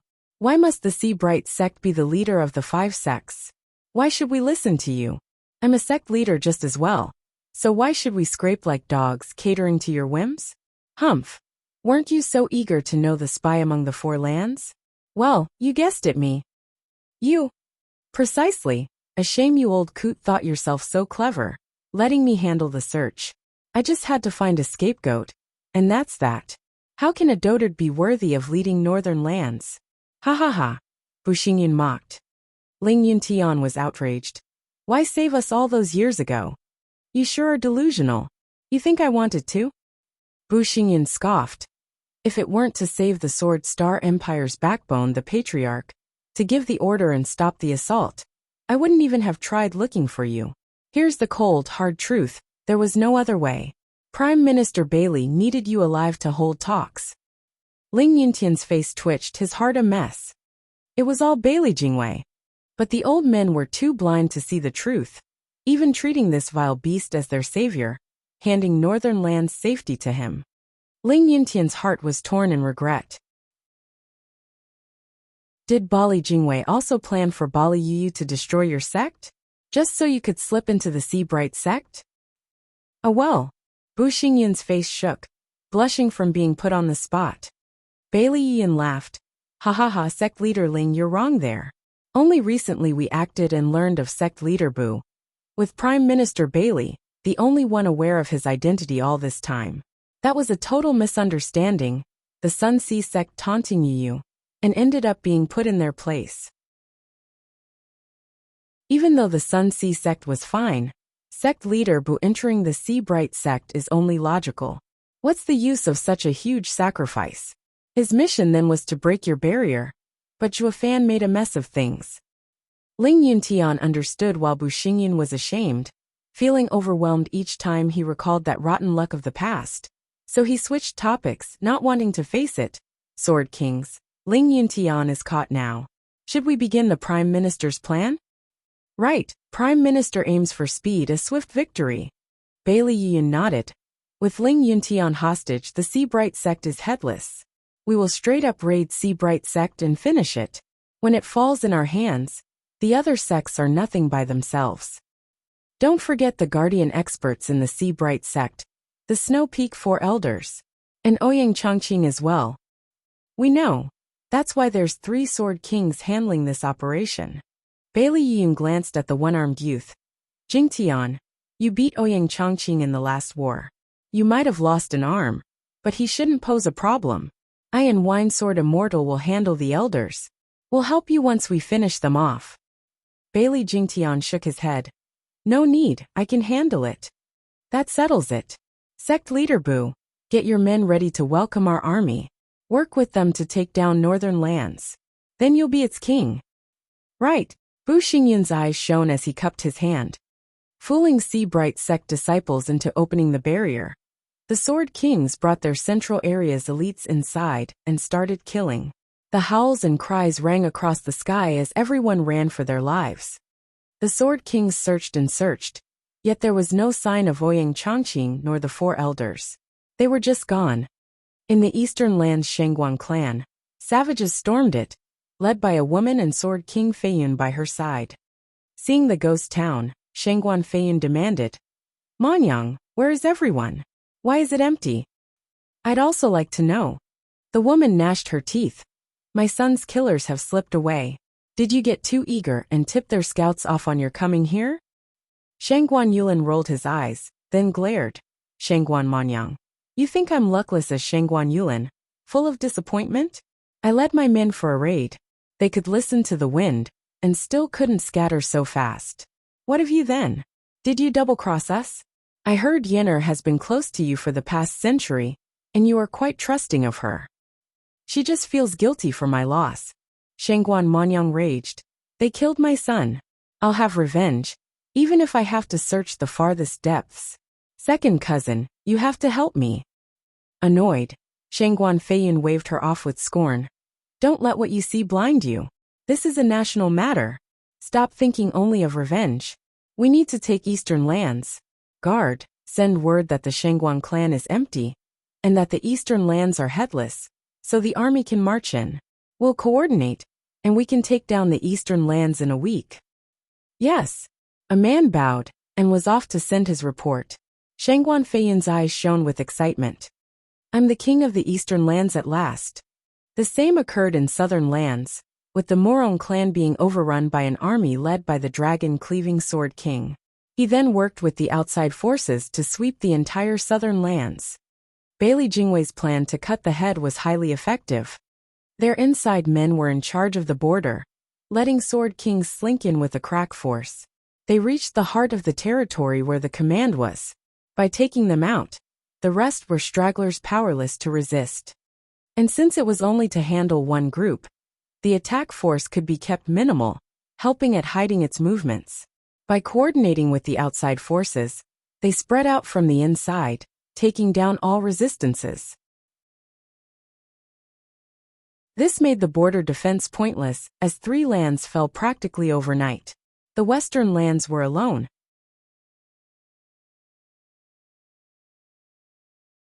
Chapter 1152, Devil Palace's Actions. Chapter 1152, Devil Palace's Actions. Proofreader Papatonks. Whoosh. 1 white and 1 black figure landed in a valley, the exalted double dragons. Looking at the distant wooden house, exalted Hei Ran looked bleak. A report said Luo Alliance's young miss made contact with Bailey Jingwei here. The source is good, so it must be true. Exalted by Mei nodded. We've taken harsh actions, but it's still a shame that the Luo Alliance would take such a path. For Luo Yunhai, they'd even side with Bailey Jingwei and betray the western lands. Regardless, there's no tolerance for betrayal. Let's see what they have to say when they're caught red-handed. Exalted Hei Ran stared in front. The door to the house opened, with Luo Yunchang peeking her head out and looking around. She made a sign to make a hole for her to slip through, followed by Zhuge Changfeng and the rest. They made sure to close the seal back. Exalted Hei Ran's words dripped with hatred. They must have something to hide for even have a barrier to be in place. Humph, the house is beyond suspicious. The central area's spy must be inside. I agree. Let's go and catch him. Exalted by Mei shot forth with exalted Hei Ran behind. Whoosh. The two blocked Luo Yunchang's group as they left, startling them. This only worked to cement their doubts. Luo Yunchang held a bright smile. Exalted, you gave us a shock appearing out of nowhere, ha ha ha. Of course you'd never think we'd come, since you didn't want your evil plan to come to light. Exalted He ran scorned. Luo Yunchang's eyes rolled around in confusion. Why does Sir Exalted mean? I don't understand. Then let me make it perfectly clear. Exalted by Mei spoke sternly. Your brother is in the hands of the enemy, so you wanted to make a deal with them and sell out Western lands for Luo Yunhai's life. Am I right so far? This house must have Central Area's spy. Luo Yunchang's mouth shook, but then she snapped, raving like a banshee from hell. Yeah, I want Yunhai back alive no matter the price, even your precious Western lands. Can you blame me? My brother had toiled hard for Western lands, loyal and honorable. Now that a crime was pinned on him, you didn't do crap, letting the enemy take him. Now you show up accusing me of selling out Western lands? You sold out my brother first. Luo Yunchang, you're narrow-minded. The Central Area framed Luo Yunhai, not us. For the good of Western lands, he honorably gave his life. And what do? You disgrace his noble sacrifice. Would he be happy to be rescued like this? You have no brother, so how can you tell he won't be glad to be back? And another thing, his honor and decency don't mean he has to kill himself for some fools like yourselves. Stop trying to tie him down with honor and righteousness. The Luo clan's noble and righteous character is within our heart, and not medals on our chests. When honor becomes our clan's shackle, our unjust crime, that will be the day we will switch tactics, laying waste to everything in sight. I won't give a rat's ass about the Western lands people. Anything to get my brother back. You can survive but we can't? Luo Yunchang laid out all the pain and sorrow in her heart. Exalted by Mei held up his hand in fury. I'm not here to waste words on some petty woman. I have come to catch the Central Area spy, and you all will be coming to Double Dragon Manor, as well to show all of Western lands the truth. Exalted by Mei went to the door and shouted, Listen up, whoever you are, come out at once or I'll make you come out in pain. Oh, Western lands exalted are so feisty. Anyone can take the throne with no real contender, I see. You two have to work together to fight a sword king, but are worth nothing in the Central Area. While in Western lands you strut like kings. Western lands is a lost cause, ha ha ha. Ding. The sounds of zither were heard as harsh words came out. The Exalted's heart sank, turning grave. Who are you? The zither became louder, and the wooden house exploded, with sword energy shooting at the two. The two worked as one against such onslaught, putting all their power in front to resist. But more swords remained, slicing forward and straight into the heavens, making them rumble. 7 notes obscure sword. The two cried out, Zither Sword King. Lu Mubai. The music became mellow as Lu Mubai smiled, playing the zither. But his smile held disdain. You flatter me. What happened to your earlier demands? Didn't you ask me to come out or I'll know pain? Ha ha ha, well here I am. How will you make me suffer, I wonder? The two shook in silence. The spy they were after turned out to be a damn sword king. Fighting together would only end up in a draw, unable to take him down. Luo Yunchang, you have some nerve to bring a sword king into the Western lands. Do you not realize the risk? Exalted by Mei glared. What have you done? Luo Yunchang's rose an eyebrow, sneering. Zither Sword King smiled. As Sword King, all acts have heavy implications. I have came here not to squabble, but for you too. Be nice and die, ha ha ha. Just you. The two scoffed as they showed all they had and more. Zither Sword King said, Oh, not just me, with the Luo clan's help as well. Since I came in, others followed, ha ha ha. To be frank, I brought 1,000,000 hardened soldiers deep into your home to raid Double Dragon Manor. Once it falls, the Western lands are headless. Easy pickings for the 10 million army outside, as we coordinate to take down Western lands. This is Prime Minister Bailey's plan to immobilize the head. How long do you think it will take? A week? Maybe less? What? Exalted Double Dragons cried out in shock, having the time to curse Luo Yunchang. You dumb broad. You doomed us all. The Exalted ran for the Double Dragon Manor, hoping to preserve Double Dragon Manor's strength before the plan succeeded, and assemble the western lands to defend. Zither Sword King watched them go, just as a raging golden fires blocked their path. Another Sword King. The two's hearts sank, finding before them someone familiar. You? Ultimate Clarity Sex Yilin, at your service. His eyes shone with golden flickers as Yilin exploded with terrible power of Zither Sword King's level. Exalted, it's been a while. If you were wondering, I was the one who leaked information about the Luo clan having secret talks here. The Exalted glanced at Zither Sword King behind, and at Yilin in front. Knowing they were set up and fear crept in. You drew us out here to hold us and let Bailey Jingwei succeed. That's Prime Minister Bailey's plan. Zither Sword King snickered. The Exalted were in despair, turning to Yilin in confusion. You've been gone for 100 years. How did you end up helping Sword Star Empire again? Exalted, I've never done that. Why stop us then? It's the will of Devil Palace Lord. Yilin grinned. I'll come clean. I am one of Devil Palace's 3 emissaries, the Sun Devil Emissary. And this is Devil Palace's action, independent of Bailey Jingwei. The Exalted shuddered, their eyes dazed with doubts. Blast it, Bailey Jingwei wasn't enough. Now we have Devil Palace stepping in. The largest underground force and the largest known force act at once. And for what exactly?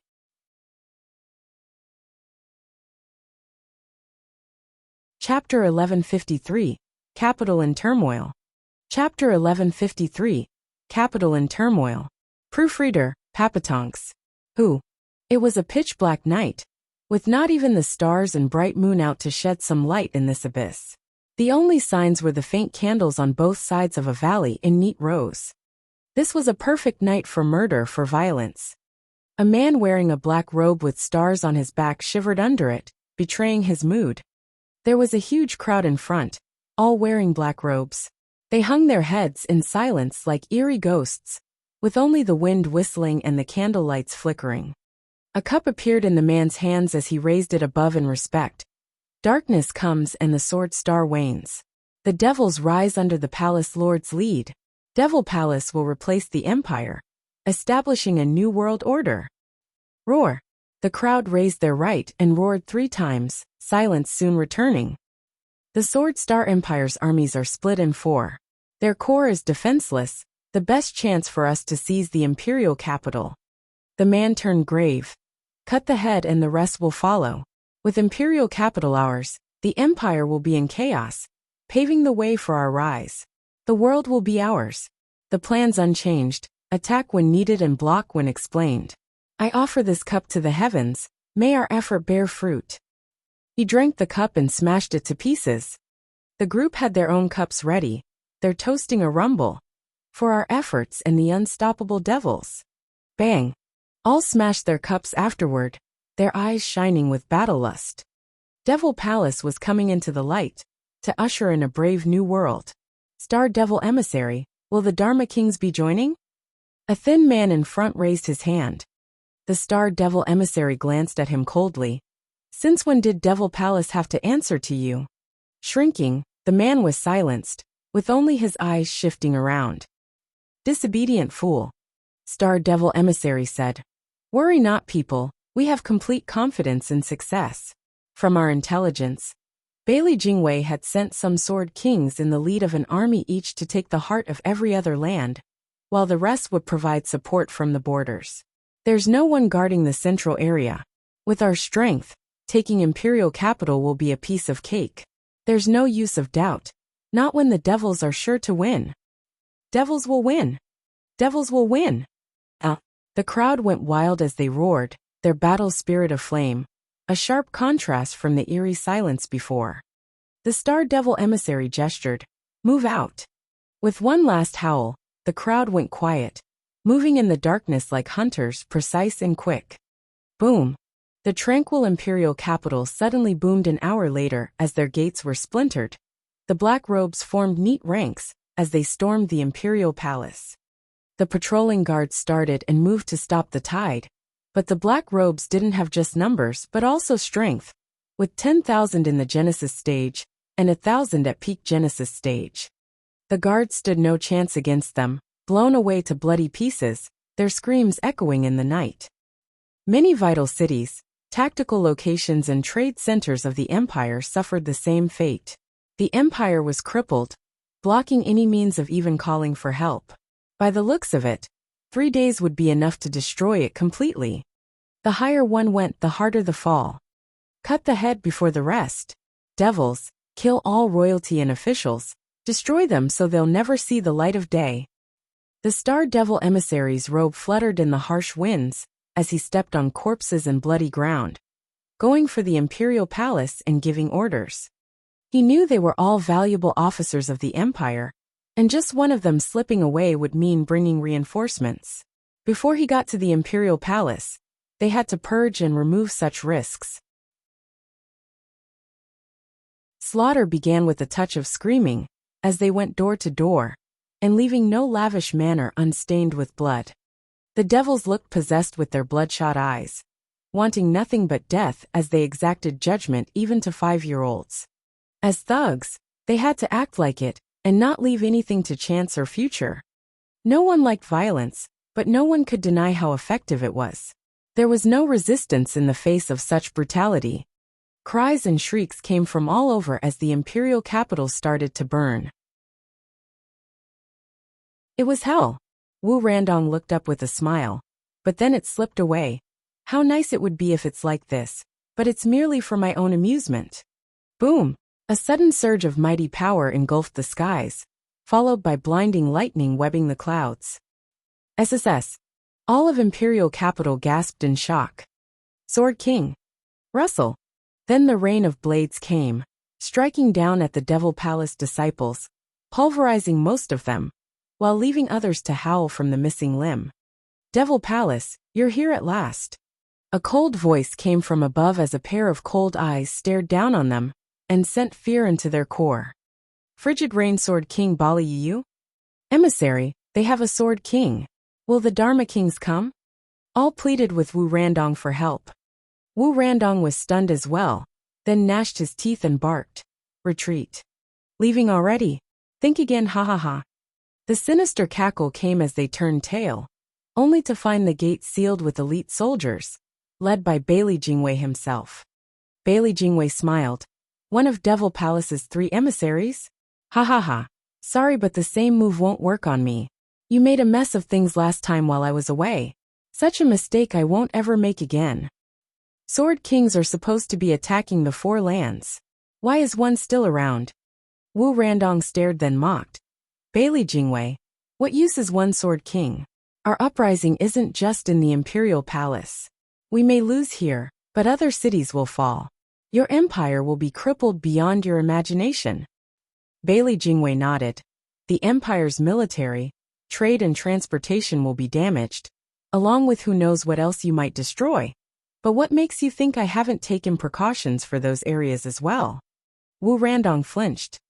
Prime Minister, my task is complete and I have returned. A thin guy next to Wu Randong walked to Bailey Jingwei and bowed. Wu Randong shuddered. You? Star Emissary, I thank you for all your care these years and for making me your deputy. But I was always with the Prime Minister.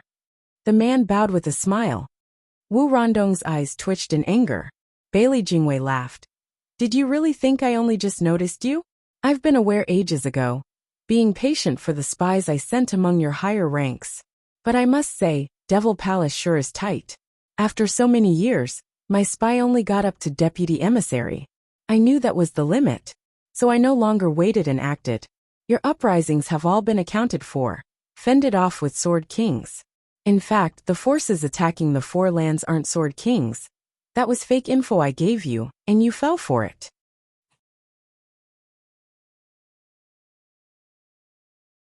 Chapter 1154, World Order. Chapter 1154, World Order. Proofreader Papatonks. Bailey Jingwei. Wu Randong howled. Devil Palace disciple, kill them all. Yes, sir. The men charged at Bailey Jingwei with the intent to kill and break the enemy lines. Wishful thinking, especially when they came prepared. Bailey Jingwei grinned and stepped back as he signaled. The soldiers behind charged. using this chance to end all future uprising with this one. Blood flowed once more, the clamor deafening. Only this time it wasn't a one-sided slaughter, but a bloody battle to both sides. And all were driven to kill the other. Devil Palace disciples were elites in their own right, making even the thinned Empire's armies have a tough time handling them. But with the Sword King around, Bali Yuyu, raining death from above, the Devil Palace side could only howl in pain as they were butchered. Star Emissary, where are the Dharma Kings? We can't take on a Sword King. Star Emissary, call a Dharma King to help. Just where are they? Star Emissary, why isn't a Dharma King showing up? What of Palace Lord? Wu Randong's ears were drowned in the screams of his brothers, but his face was hard, his eyes closed. Zhua Fan's words played in his mind. You'll have to endure for a bit. Humph, what's so bad with a bit of pain? As long as the Empire falls, I'll even accept being cast away. Wu Randong roared with fury, joining the fray without any qualms for his life. I want him alive. Bailey Jingwei singled out the crazed Wu Randong, then looked around. Right, just where are the 5 Dharma Kings and Palace Lord? Besides the Sword Star Empire's imperial capital, many vital cities had uprisings, but unlike a century ago, they were all snuffed out. 3 days was all it took to take them all down. All dissidents were either killed, wounded, or in custody with hardly any real damage. The underground society in the Empire was thus purged. Even the scouts and spies were soon caught thanks to the betrayal of other spies. Devil Palace had been removed from the central area, down to the last man. A week later, Devil Palace's deputy star emissary was in the Imperial Hall, reporting, Your Majesty Prime Minister, from what I've seen, the Empire is free of Devil Palace. I ask that you confirm this. Jingwei, the Empire is at peace. Emperor Bailey Jingshi nodded. The Empire's heart has been in constant unrest for an entire century from Devil Palace's meddling. Now the Empire is whole again. They've used the weaknesses after the war and slipped in, but in just a few days, all were removed. While I refrain claiming that every single one got caught, they can hardly be of worth and unable to affect us. Devil Palace is so secretive. The deputy emissary knows hardly half of its affairs. But by drawing them out and along with the deputy emissary's info, the devils hidden in the Empire were driven to extinction. Bailey Jingwei was in a good mood too. The Empire has order once more.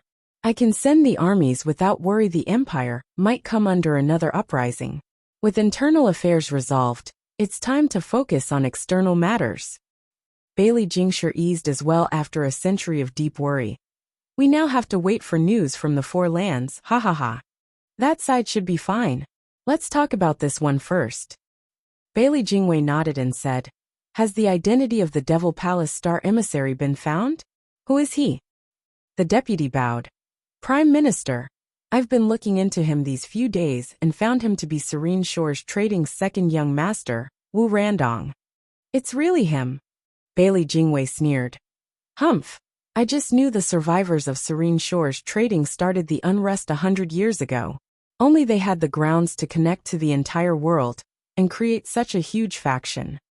The deputy bowed. I am in awe of the Prime Minister's insight.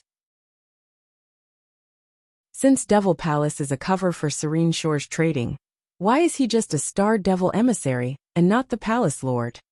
Ignoring the blatant bootlicking, Bailey Jingwei huffed. Did you find anything about Palace Lord, the kings and the other emissaries? The deputy deflated. Prime Minister, Devil Palace Lord is like a shadow while the kings barely show themselves. The other 2 emissaries are also secretive, hardly in contact with other disciples. The star emissary is also secretive, but far more familiar to the disciples and handles most matters of the palace. He united the disciples in 3 lands and had great power. And, apart from Star Devil Emissary, none in Devil Palace knows who those 8 people are. Bailey Jingwei shouted, Let's go to this second young master and find out just how great Serene Shore's trading's master really is. Bailey Jingwei flicked his sleeve and left with the humble deputy. They went through the dark jail and many gates to arrive at a dim cell. Wu Randong sat with his sealed cultivation on a straw mat with eyes closed. Clap. Ha ha ha. The second young master looks settled in. Gone is the fire from a century ago. Being Star Devil Emissary helped smoothen those edges, and made you grow up. Bailey Jingwei clapped and laughed. One thing I don't understand is, since Devil Palace was once Serene Shores Trading, why would you leave this big project in the hands of someone else instead of leading it yourself? Wu Randong mocked. The seat of power has always been taken by the able since time immemorial. I have not the skills to fill it, and thus let it go. It's fortunate too, not harming everyone like this. What are you saying? Bailey Jingwei fixed his eyes on him. Wu Randong held a snicker. Palace Lord warned me when he entered seclusion for me to be calm, resuming the plan when he came out. But anger got the best of me, and seized the chance to act without permission. As a result, the toil put years after years into the central area was ruined. I'm sad but also glad. For I am not the Palace Lord, and only the central area's side was destroyed instead of the entire Devil Palace. Don't you think I was close to getting everyone killed? Ha ha ha. Now I see why only the Star Emissary attacked. You disobeyed. The deputy nodded. Bailey Jingwei stared hard, his eyes shining. You think I'd buy that? Can't you be honest for a change? Believe what you will. I lament my impulsiveness, and not doing it to inform you. You'll probably forget my words, trying to guess my mind instead. Ha ha ha. Wu Randong, you've gotten sharp, unlike the old and rash second young master. Bailey Jingwei said. Who is the Palace Lord and the 5 Dharma Kings? Wu Randong sneered. The deputy raged, showcasing his lapdog personality, by trying to make him talk to get a pat from his master. But Bailey Jingwei waved him off. I never use violence for confessions, because anything said under pain can't be trusted. Bailey Jingwei smirked. Guard. Announced that Serene Shores Trading's Serene Shores Trading, the current Devil Palace's Star Devil Emissary, Wu Randong, is to be executed 10 days later, by heavenly punishment. Let all lands know. Wu Randong scorned. Threatening me? No, only telling your Palace Lord to come out. He is shrewd and decisive. He won't fall for such an obvious trap. Wu Randong chuckled. Bailey Jingwei snickered as well. I know. Anyone could see the trap from a mile away, but some traps can't be avoided. What? Gossip is dreadful. Bailey Jingwei said. Devil Palace is built on Serene Shores Trading, which means there are many elders from it. By giving everything to him, if he doesn't help you in time of need, could he still stay a Palace Lord? He has no choice but to come. My people are sensible men. Just how I witnessed my family being killed, the elders won't stir. Wu Randong's eyes grew red, recalling the tragedy. They know what's to be done. To you maybe, but to an outsider like Palace Lord? Humph. Bailey Jingwei huffed. In any case, I don't need to know who he really is. In 10 days I'll have him reveal himself instead. Ha ha ha.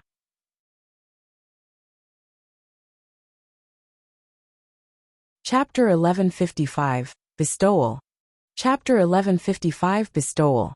Proofreader Papatonks. Wu Randong's eyes shook and clenched his fists. He was trying to hold it in, but the bloodshot eyes betrayed his anger. Bailey Jingwei gave a winning smirk. A guard rushed in and bowed with 4 jade slips in his hands. Prime Minister.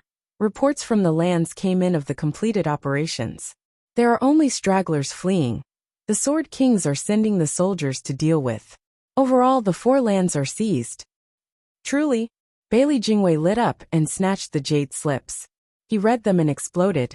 Ha ha ha, New World Order. My nation rules all the lands at long last. Next remains handling the 2 dissidents. With them out of the way, humph. Bailey Jingwei smirked and shouted. Have all officials assemble in the imperial capital. His Majesty will bestow rewards and titles to celebrate this momentous occasion. Ha ha ha. Yes. The guard looked pleased as well as he ran to carry out the order. The deputy emissary glanced at Wu Randong with mockery, then slammed the cell door shut. Their steps echoed in the distance, leaving Wu Randong in solitude. Wu Randong grinned. Palace Lord's cunning is flawless. He had me practice emotion and facial expression control. It took all I had not to laugh in Bailey Jingwei's face. Ha ha ha. Wu Randong let out a carefree laughter, sharp like a crow's that sent a chill down one's spine. 3 days later, Zither Sword King sat in double dragon manners, heaven-reaching pavilion, as he played a soothing tune matching the scenery. A ruckus sounded out of nowhere, disturbing the peace. Zither Sword King's hand halted and he sighed. Uncultured Philistin. Zither Sword King shook his head, finding Li Jingtian bringing her thuggish venerable along with a bow. The Luo clan has blockaded western lands, and is hunting down the stragglers. How might we be of help, Zither Sword King, having called us? Zither Sword King gave them a look. Like a service clan, you're not a good fit with me. Music is wasted on you. They shared puzzled looks. How's the hunt going then? Even if some escape, they can never be allowed to leave western lands. The Luo clan has lived the military way, and is more than efficient in this. Those remnants won't escape us. Zither Sword King can rest assured. Luo Yinchang spoke with pride and a smile. Zither Sword King eased and took out a jade slip. Prime Minister Bailey sent word, calling all ministers and officials to the imperial capital for bestowal. You've helped make things easier by working with us, and have most credit for this achievement. You shall come with me. Bailey Jingwei will release Yinhai? Luo Yinchang was stern, snatching the jade slip and looking at it with hope. Zither Sword King nodded and resumed playing. In Northern Land's Sea Bright sect, Bailey Yuyan took the highest people to sect leader hall, coughing. Ahem. You've done well, everyone. Report. The past few days were spent with the Sun Sea sect working with the Three Sword Kings, and the central area's 10 million soldiers at the borders to clean the northern lands. Without the Sea Bright sect leading, the other three sects were aimless, killed off so easily. But many people are hiding and scared. We couldn't find them. At the moment, we are conducting a wide search to root them out, and leave nothing for the Empire to suffer later. Bu Xingyan was the first to stand in front with his head held high and his chest puffed out. Only Ouyang Chongqing and the four elders have yet to be found, posing problems. As Sword King level experts. Bailey Yuyan waved him off. Ha ha ha, leave it be. What of it anyway? The northern lands are ours, so what can they possibly do? They'll end up surrounded like last time. The invincible sword had been surrounded then, and had suffered so, which means they will only have it worse. Ha ha ha, ugh. Bu Xingyan choked, noticing Bailey Yuyan's cold glare. Bailey Yuyan was grave. Sect leader Bu, you're the Empire's official now, not of northern lands anymore. Patriarch is our god and you treat him as a joke? No, never. It's Sir Hu. I only said how to deal with them, not hinting Patriarch. But you, Sword King, I was wrong. Spare me, please. Bu Xingyan wailed in tears. Blast it all to hell. You started going back memory lane, and now you pin it on me? Were you setting me up? Damn right it's a setup. Bailey Yuyan sneered inside, his eyes shining. Never mind, I'll overlook it the first time. Just make sure to remember that Patriarch is never to be questioned. Yes, thank you, Sword King, for your mercy. Bu Xingyan spoke at ease. Bailey Yuyan nodded and showed a jade slip. Prime Minister Bailey called everyone back to the imperial capital for their rewards. Sect leader Bu, you are the Northern Lands King, and it will soon become official as well. Ha ha ha, congratulations. Bu Xingyan was overwhelmed with emotion, but he noticed Bailey Yuyan's smirk, and he realized. Curses, did he set me up because he eyes my power as Northern Lands King? Sword King, you jest. It's all due to Sir's help in earning this glory. I will never forget it. I shall listen to Sir's every word, even if named King. Sect leader Bu is so polite. Bailey Yuyan chuckled. A Northern Lands King was like a regional governor, having great sway in the Empire. Being the Northern Lands King, I will rise in status in the Empire, and Bailey Yuyan is using him to get higher too. You may have gotten glory, but I can bury you just as easily. Catching his drift, Bu Xingyan became touched by Bailey Yuyan's care. Where's that old wine sword immortal? I don't know. He hasn't been seen in days. Bu Xingyan answered like a good puppy. A stench of wine wafted in, followed by wine sword immortal himself with a filled jar. His nose looked red like a tomato. Hee hee hee. I've scoured Sea Bright Sect's cellar, and found at last that Northern Lands does have some good wine. This icy wine is so smooth and cool. I've never tasted anything like it. You should all try it. But just a sip, I barely found 30 of these. Even with 30 jars, you're still only letting others sip? Humph, you blind stinking drunk. Bailey Yuyun mocked. Wine Sword Immortal. Prime Minister called us to the imperial capital for rewards. Be ready. We're leaving now. There's loads of fine wine in the north that I've yet to sample. You go while I try some more for a couple of days. Make sure you don't miss it. It's too important. Bailey Yuyun glared, waving the others to follow him out. We're going. Humph, that's just how the old drunkard is. See ya. Wine Sword Immortal waved them off with a goony smile. Then his smile fell once they were gone. His drunk look was replaced with gravity, shouting, Guard, assemble the men. The eastern lands and southern lands got Bailey Jingwei's message as well. Shangguan Feiyun grew eager at the thought of a ceremony and rushed to the imperial capital. Danqing Shun was respectfully sending off the officials sent to southern lands, while he did the same as Wine Sword Immortal, assembling the men for some baffling reason. But with it taking time, they were bound to reach the imperial capital 3 days later. In a blizzard, a man was sitting upright on the ice, a black sword hovering in front casting an eerie glint in the sun.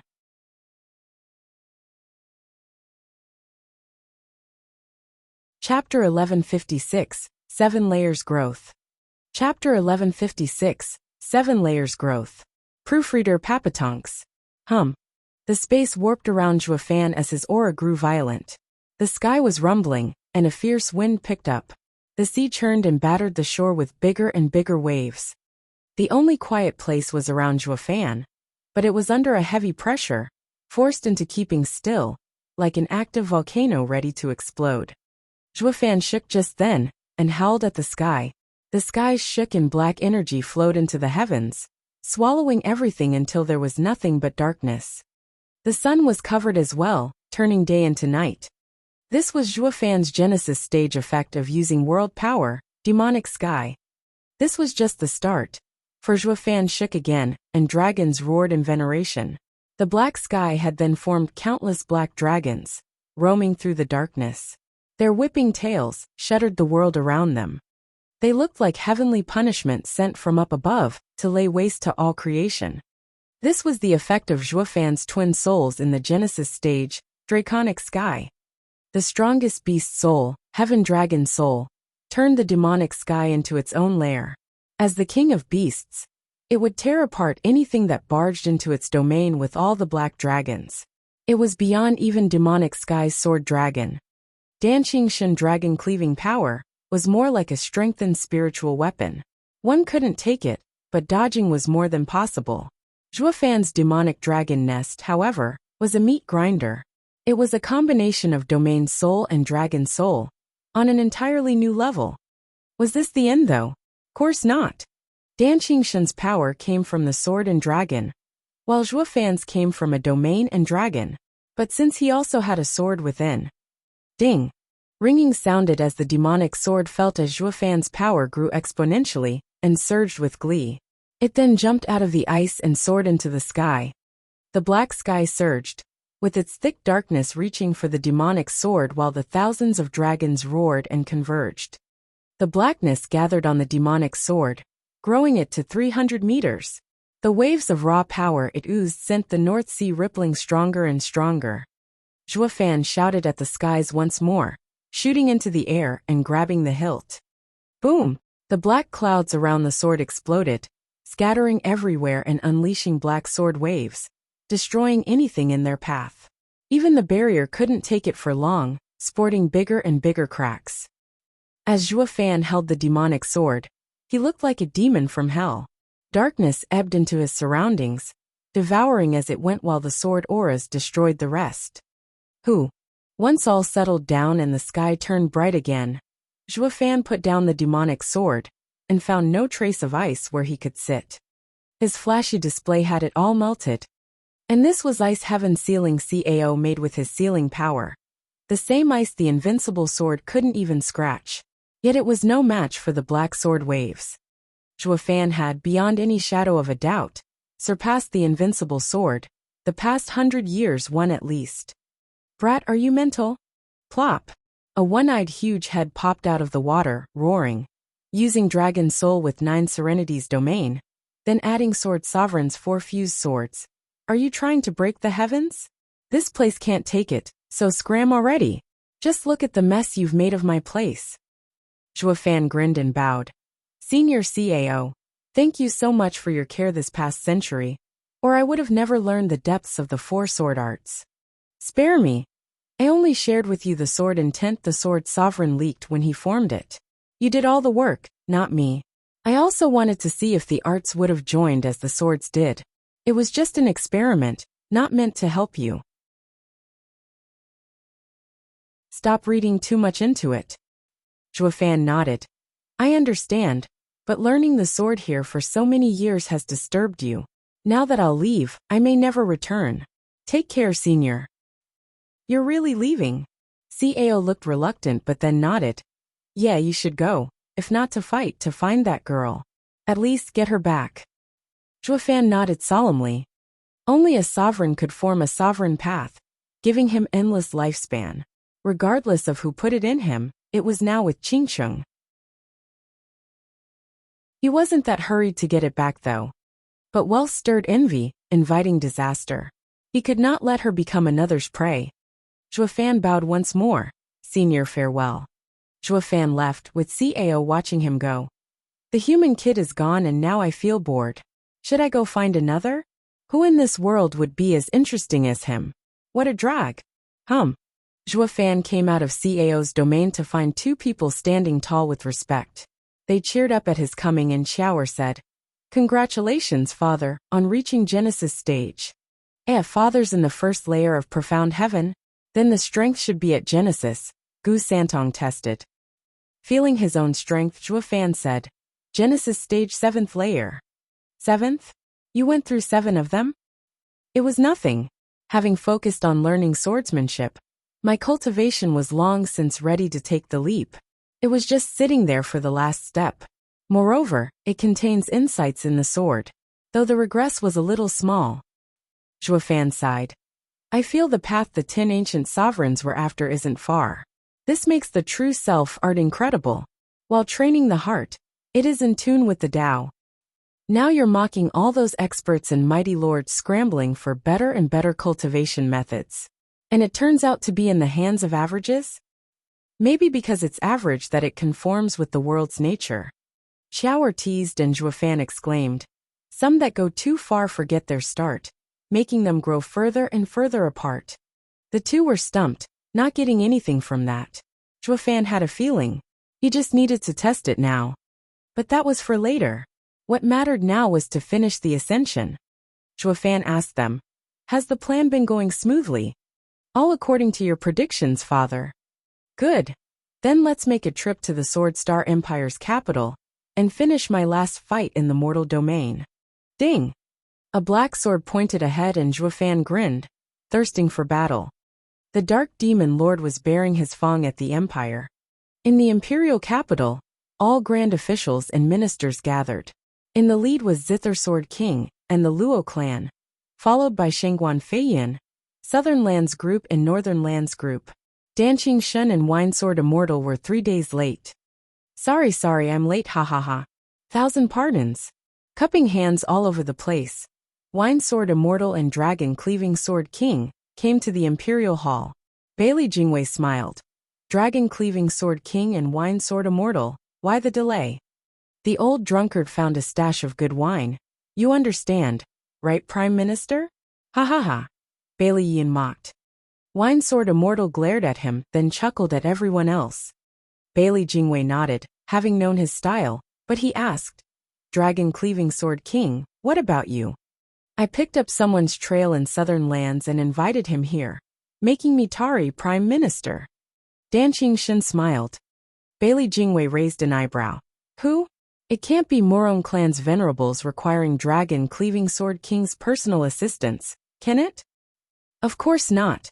Those foggies hardly need 3 days, let alone wasting so much time to track them, ha. Then, Bailey Jingwei's eyes shone with curiosity.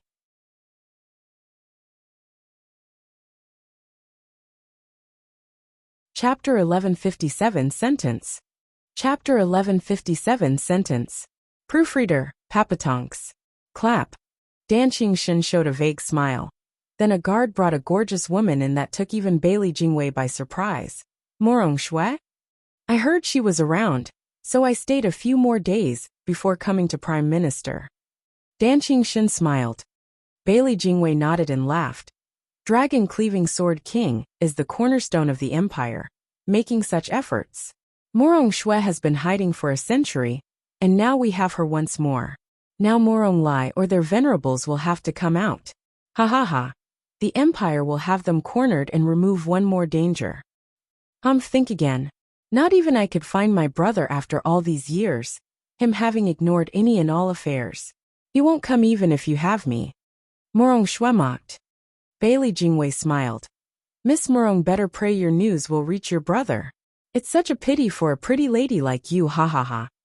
Guard, add one name to the execution list. In 5 days, the traitorous Morong woman will be executed by heavenly punishment. Let the lands know. If Morong Lai and the rest come out, give them her corpse. Yes. The guard bowed and took away the cold Morong Shui. Bailey Jingwei smiled, turning to the others. Everyone here is a valued official. His Majesty will bestow to you all your reward on the day of the execution, thanking you for all your efforts in the Empire's campaign. Thank you, Prime Minister. They all echoed and laughed. Luo Yinchang pondered and asked, Prime Minister, could you release my brother and his wife? Oh, Alliance Leader Luo. Making a show of recalling it, Bailey Jingwei nodded with a smile and shouted, Guard, arrest the Luo clan. What? Luo Yinchang's group started, finding themselves seized by Zither Sword King and Shangguan Feiyun. Not even the venerables could do anything. Prime Minister Bailey, what's the meaning of this? Zhuge Changfeng spat. Bailey Jingwei shrugged with a twisted smile. Isn't it obvious? Your traitors being caught for execution 5 days from now. Prime Minister Bailey, we surrendered, so why? You did, but not your alliance leader. Bailey Jingwei spoke harshly. I should reward you for having helped with Western lands, by releasing alliance leader Luo. But with your leader against me, what then am I supposed to do if he starts messing things up? So I can't let him go. You could complain that I broke my word and start fighting me as well. That's too much of a pain. So might as well get rid of you all. Without the Luo alliance, none of that will happen, right? Ha ha ha. Zhuge Changfeng cursed. Bailey Jingwei, you backstabbing bastard. I want to keep my word, but your alliance leader Luo wouldn't feel like living up to the deal. Bailey Jingwei shrugged, sneering at the 3 minds. Besides, back in that house, I told you 3 that I'll talk if you guess my intent. But in the end, none of you had the right to negotiate with me. All the pieces were in my hand, while you couldn't even have the option to choose. Take them away. Guards escorted the Luo clan out, leaving behind a trail of curses and shouts. Bailey Jingwei smiled. Only the weak bark. If that would have done the trick, why would the strong need their fists? Ha ha ha. Wise Prime Minister. The others bowed. Bailey Jingwei nodded. Sword King Lu. Have the Luo clan's members been dealt with? The Luo clan is in charge of the Western lands borders. They'll notice the slightest movement, and it will take time to handle them all. It's fine, we'll deal with as many as we can.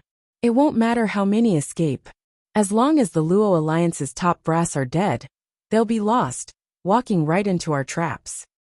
I'll give the word to pull in the net. Zither Sword King nodded. The rest's hearts sank.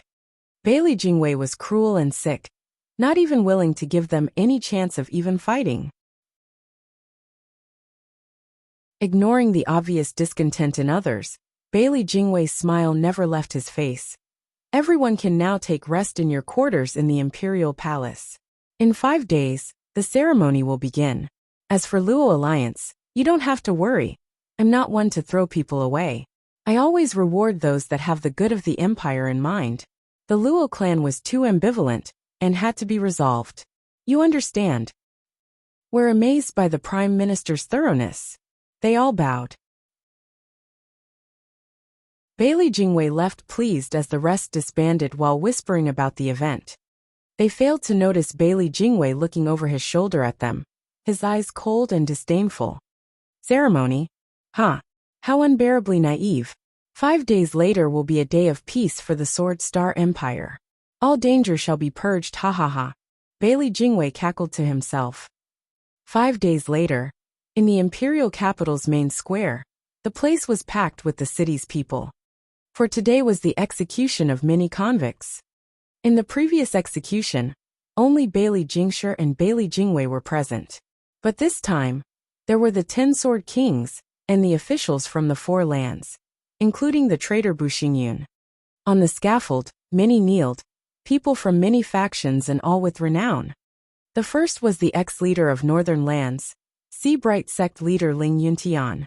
Feeling his scraped knees on the wood and his cultivation sealed, the eyes of everyone made him feel like a circus animal, filling him with shame. Bu Xingyun, you rotten animal. You sold out Northern Land sections. Your day will come. TCH, my day? Not before yours, bag of bones. Bu Xingyun mocked, looking mighty smug at the old man. Wu Randong was calm by contrast, neither sad nor happy. But some of the people below pointed at him, knowing who he was, in regret. So many people from the serene shores trading died 100 years ago, but they still had an heir. Now even he is culled. What sin is this to not even spare their bloodline? Next was the Luo clan looking forlorn. Luo Yunchang was bleak, gnashing her teeth in anger at the vilifying words of the crowd below. Blasted Zhuofan. What the hell has he been scheming? I've never been insulted like this in my life. Now I'm about to get the noose, yet he still takes his time? Is he waiting for me to die? This rotten vial. Sister, what are you saying? Luo Yunhai muttered, earning her glare before she exclaimed. Just die in peace and leave me alone, humph. Luo Yunhai flinched, stumped. Sister, we all are doing the dying here. Couldn't you give us one last good memory? Not like there will be any left. Luo Yunhai sighed. Sister, I know you care for me, but how could you trust Bailey Jingwei? Now we're all sentenced. If only Siphon is safe. Don't worry, the girl's fine. And you really thought I'd trust Bailey Jingwei? I'm trusting, never mind. Luo Yunchang stopped herself. Luo Yunhai was puzzled. Sister, are you that frightened? Luo Yunhai sighed. Yuer, we'll be going to the underworld river together. You must be scared. Never. Not with you by my side. Yuer smiled. Luo Yunhai nodded and smiled back, comforted. As the sun reached its peak, Bailey Jingwei grinned and shouted, Let the execution start. A few array masters made signs and thunder flickered above as they gathered power. Wu Xingyun and Shengguan Feiyun grew excited, for after the heads rolled, they'd get their prize, becoming lords.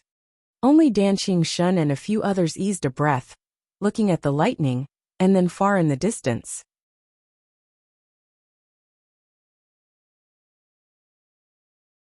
Chapter 1158. The Thunderous Darkness Strike. Chapter 1158. The Thunderous Darkness Strike. Proofreader, Papatonks. Rumble. Heavenly punishment, the highest form of execution the Sword Star Empire could employ. When the empire was formed, a 12th grade array was set up in the square center. Holding their patriarch's earth-ranked martial art gleaned from the divine sword void slash. The 12 array masters made signs and thunder rumbled, forming a thunder sword in the sky capable of erasing any and all life. Taking such a strike would destroy one in body, mind and soul. Because of its brutality, none could stop it, becoming the empire's highest form of punishment. At each sentence, the emperor, prime minister, and all officials were there in respect for the patriarch. Patriarch was their god, and their god would strike down the criminals, while they would prostrate before him. Heavenly punishment is about to descend. Is there any sign of him? The rumbling lightning grew louder and louder, with lightning snaking through the sky as it converged into a terrifying blade. Morong Shui glanced at the blinding light and sighed. I must have lost my mind. Why did I ever agree to this? I just knew he was no good. The imperial capital's residents gasped and awed, treating it like a light show. It's so rare to see heavenly punishment, with hardly any more heavy criminals that need such attention to deter the rest of the world. The first usage began around 3,000 years ago, when it was used freely. Later it was barely used once a few centuries, until the empire ruled the lands and shook the world. Then the punishment was so rare that it didn't get brought up as a punishment until 1,000 years later, to the present era, with the most recent being used on serene shores, trading 100 years ago. But now it was happening again, making the people thrilled. Such a sight was so rare everyone got fired up, with the first-timers giddy beyond belief. Wu Randong watched the infatuated crowd with a critical eye, scorning them. There were plenty of ways to kill a man. Why do you think the empire chose this particular way? It's for all of you, making an example of us to scare away the ignorant masses, as in you fools. The empire's thunder blade is bearing down our necks, but isn't also hovering over yours? And you're thrilled by it? Ha! Closing his eyes, Wu Randong ignored the filth of the world, waiting with calm for a strike, or rather the thunder blade to free him. He had done all he could and was ready to go. While he was without regret, his people couldn't be more in pain. Seeing the thunder blade above, they cried, "Save us, Palace Lord 5 Dharma Kings! Save us! We don't want to die! Palace Lord, save us! We always believed in your might as the one supreme being. Darkness consumes the stars, and the Sword Star Empire will fall. Devils are victorious, darkness strikes, takes the skies and makes us kings. Devils are victorious, darkness strikes, takes the skies and makes us kings." They yelled their lungs out, whether in belief or clinging to their last hope. It started with one, then more and more Devil Palace disciples shouted, their howls drowning the sky, their bloodshot eyes, their fervent gazes and the booming cries spread through the imperial capital. The audience never even heard of Devil Palace, being your average people, but they could feel their hearts thumping at the convicts' howls, turning perplexed. Are they begging for mercy? It doesn't sound like the usual way they do it in the empire, but praying for some devil. Can this devil save them all from the empire? That can't be. The people refused to believe it, but seeing their looks and hearing their heartfelt wishes, doubts formed as they themselves muttered those infectious words. Devils are victorious, darkness strikes, takes the skies and makes us kings. Devils are victorious, darkness strikes, takes the skies and makes us kings. Bailey Jingwei's ears twitched, watching with cold eyes and indifferent expression. He wanted to draw out their palace lord and kings, to finish everything here and now. Once Devil Palace was gone, everyone would see the might of the empire, its invincibility. But if he was a no-show, the harder these guys shouted, the heavier the blow to Dark Demon Lord's name would be. What can a strong man do when he can't even rally men? How can he ever compete with an empire? Humph! Ling Yuntian and other captives heard the Devil Palace disciples, and their mad shouts, but shook their heads. Are they cultists? Have they lost their minds? With 10 Sword Kings watching, you expect some lord to come here, in enemy territory? The invincible sword of before was the best example of human wave tactics. What fool would risk his life for you all? Wake the hell up! Luo Yunhai shook her head. They're so naive to think the leadership would care for the little guy. The Dark Demon Lord would never come. Quiet, Yunhai. Even if it's not for them, it'll be for us. Luo Yunhai started, turning a piercing stare at his sister, asking in confusion, "Sister, what makes you so sure? You know this Dark Demon Lord? You know him too. He's..." Rumble. The thunderclap drowned her voice as the thunder blade 300-meter long was done, and fell on their necks. Bailey Yutian's power wasn't something anyone could take. Even if that was a couple thousand years ago, everyone would be dead. Boom. The dreadful power rushed down on its victims, crushing their hearts, and still no savior in sight. The best chance was before the thunder blade struck. Now it was too late. Feeling abandoned, Devil Palace disciples' blind shouts turned weak and soon into sobbing. "Palace Lord. That dead man doesn't care at all about me?" Luo Yunchang saw the blade coming down and cursed. Luo Yunhai was calm, then he faced his wife with a smile. "Let's go together. Let's husband." Yue smiled back. The two closed their eyes, welcoming release. Bailey Jingwei smiled in pride. "Dark Demon Lord is nothing, ha ha ha. Everything will end, with no chance of turning it around. Earth-level devil palm. A calm voice echoed throughout the square, one of disdain. The boundless space held one long shadow. It grew fast to the size of hundreds of meters, taking the shape of a black hand. The thunder blade felt stifled, its oppressive power sapped as it halted its descent. The victims were gaping. Bailey Jingwei jumped to his feet, clenching his fists. He actually came. The people started in utter shock. It stopped. The heavenly punishment was stopped. How?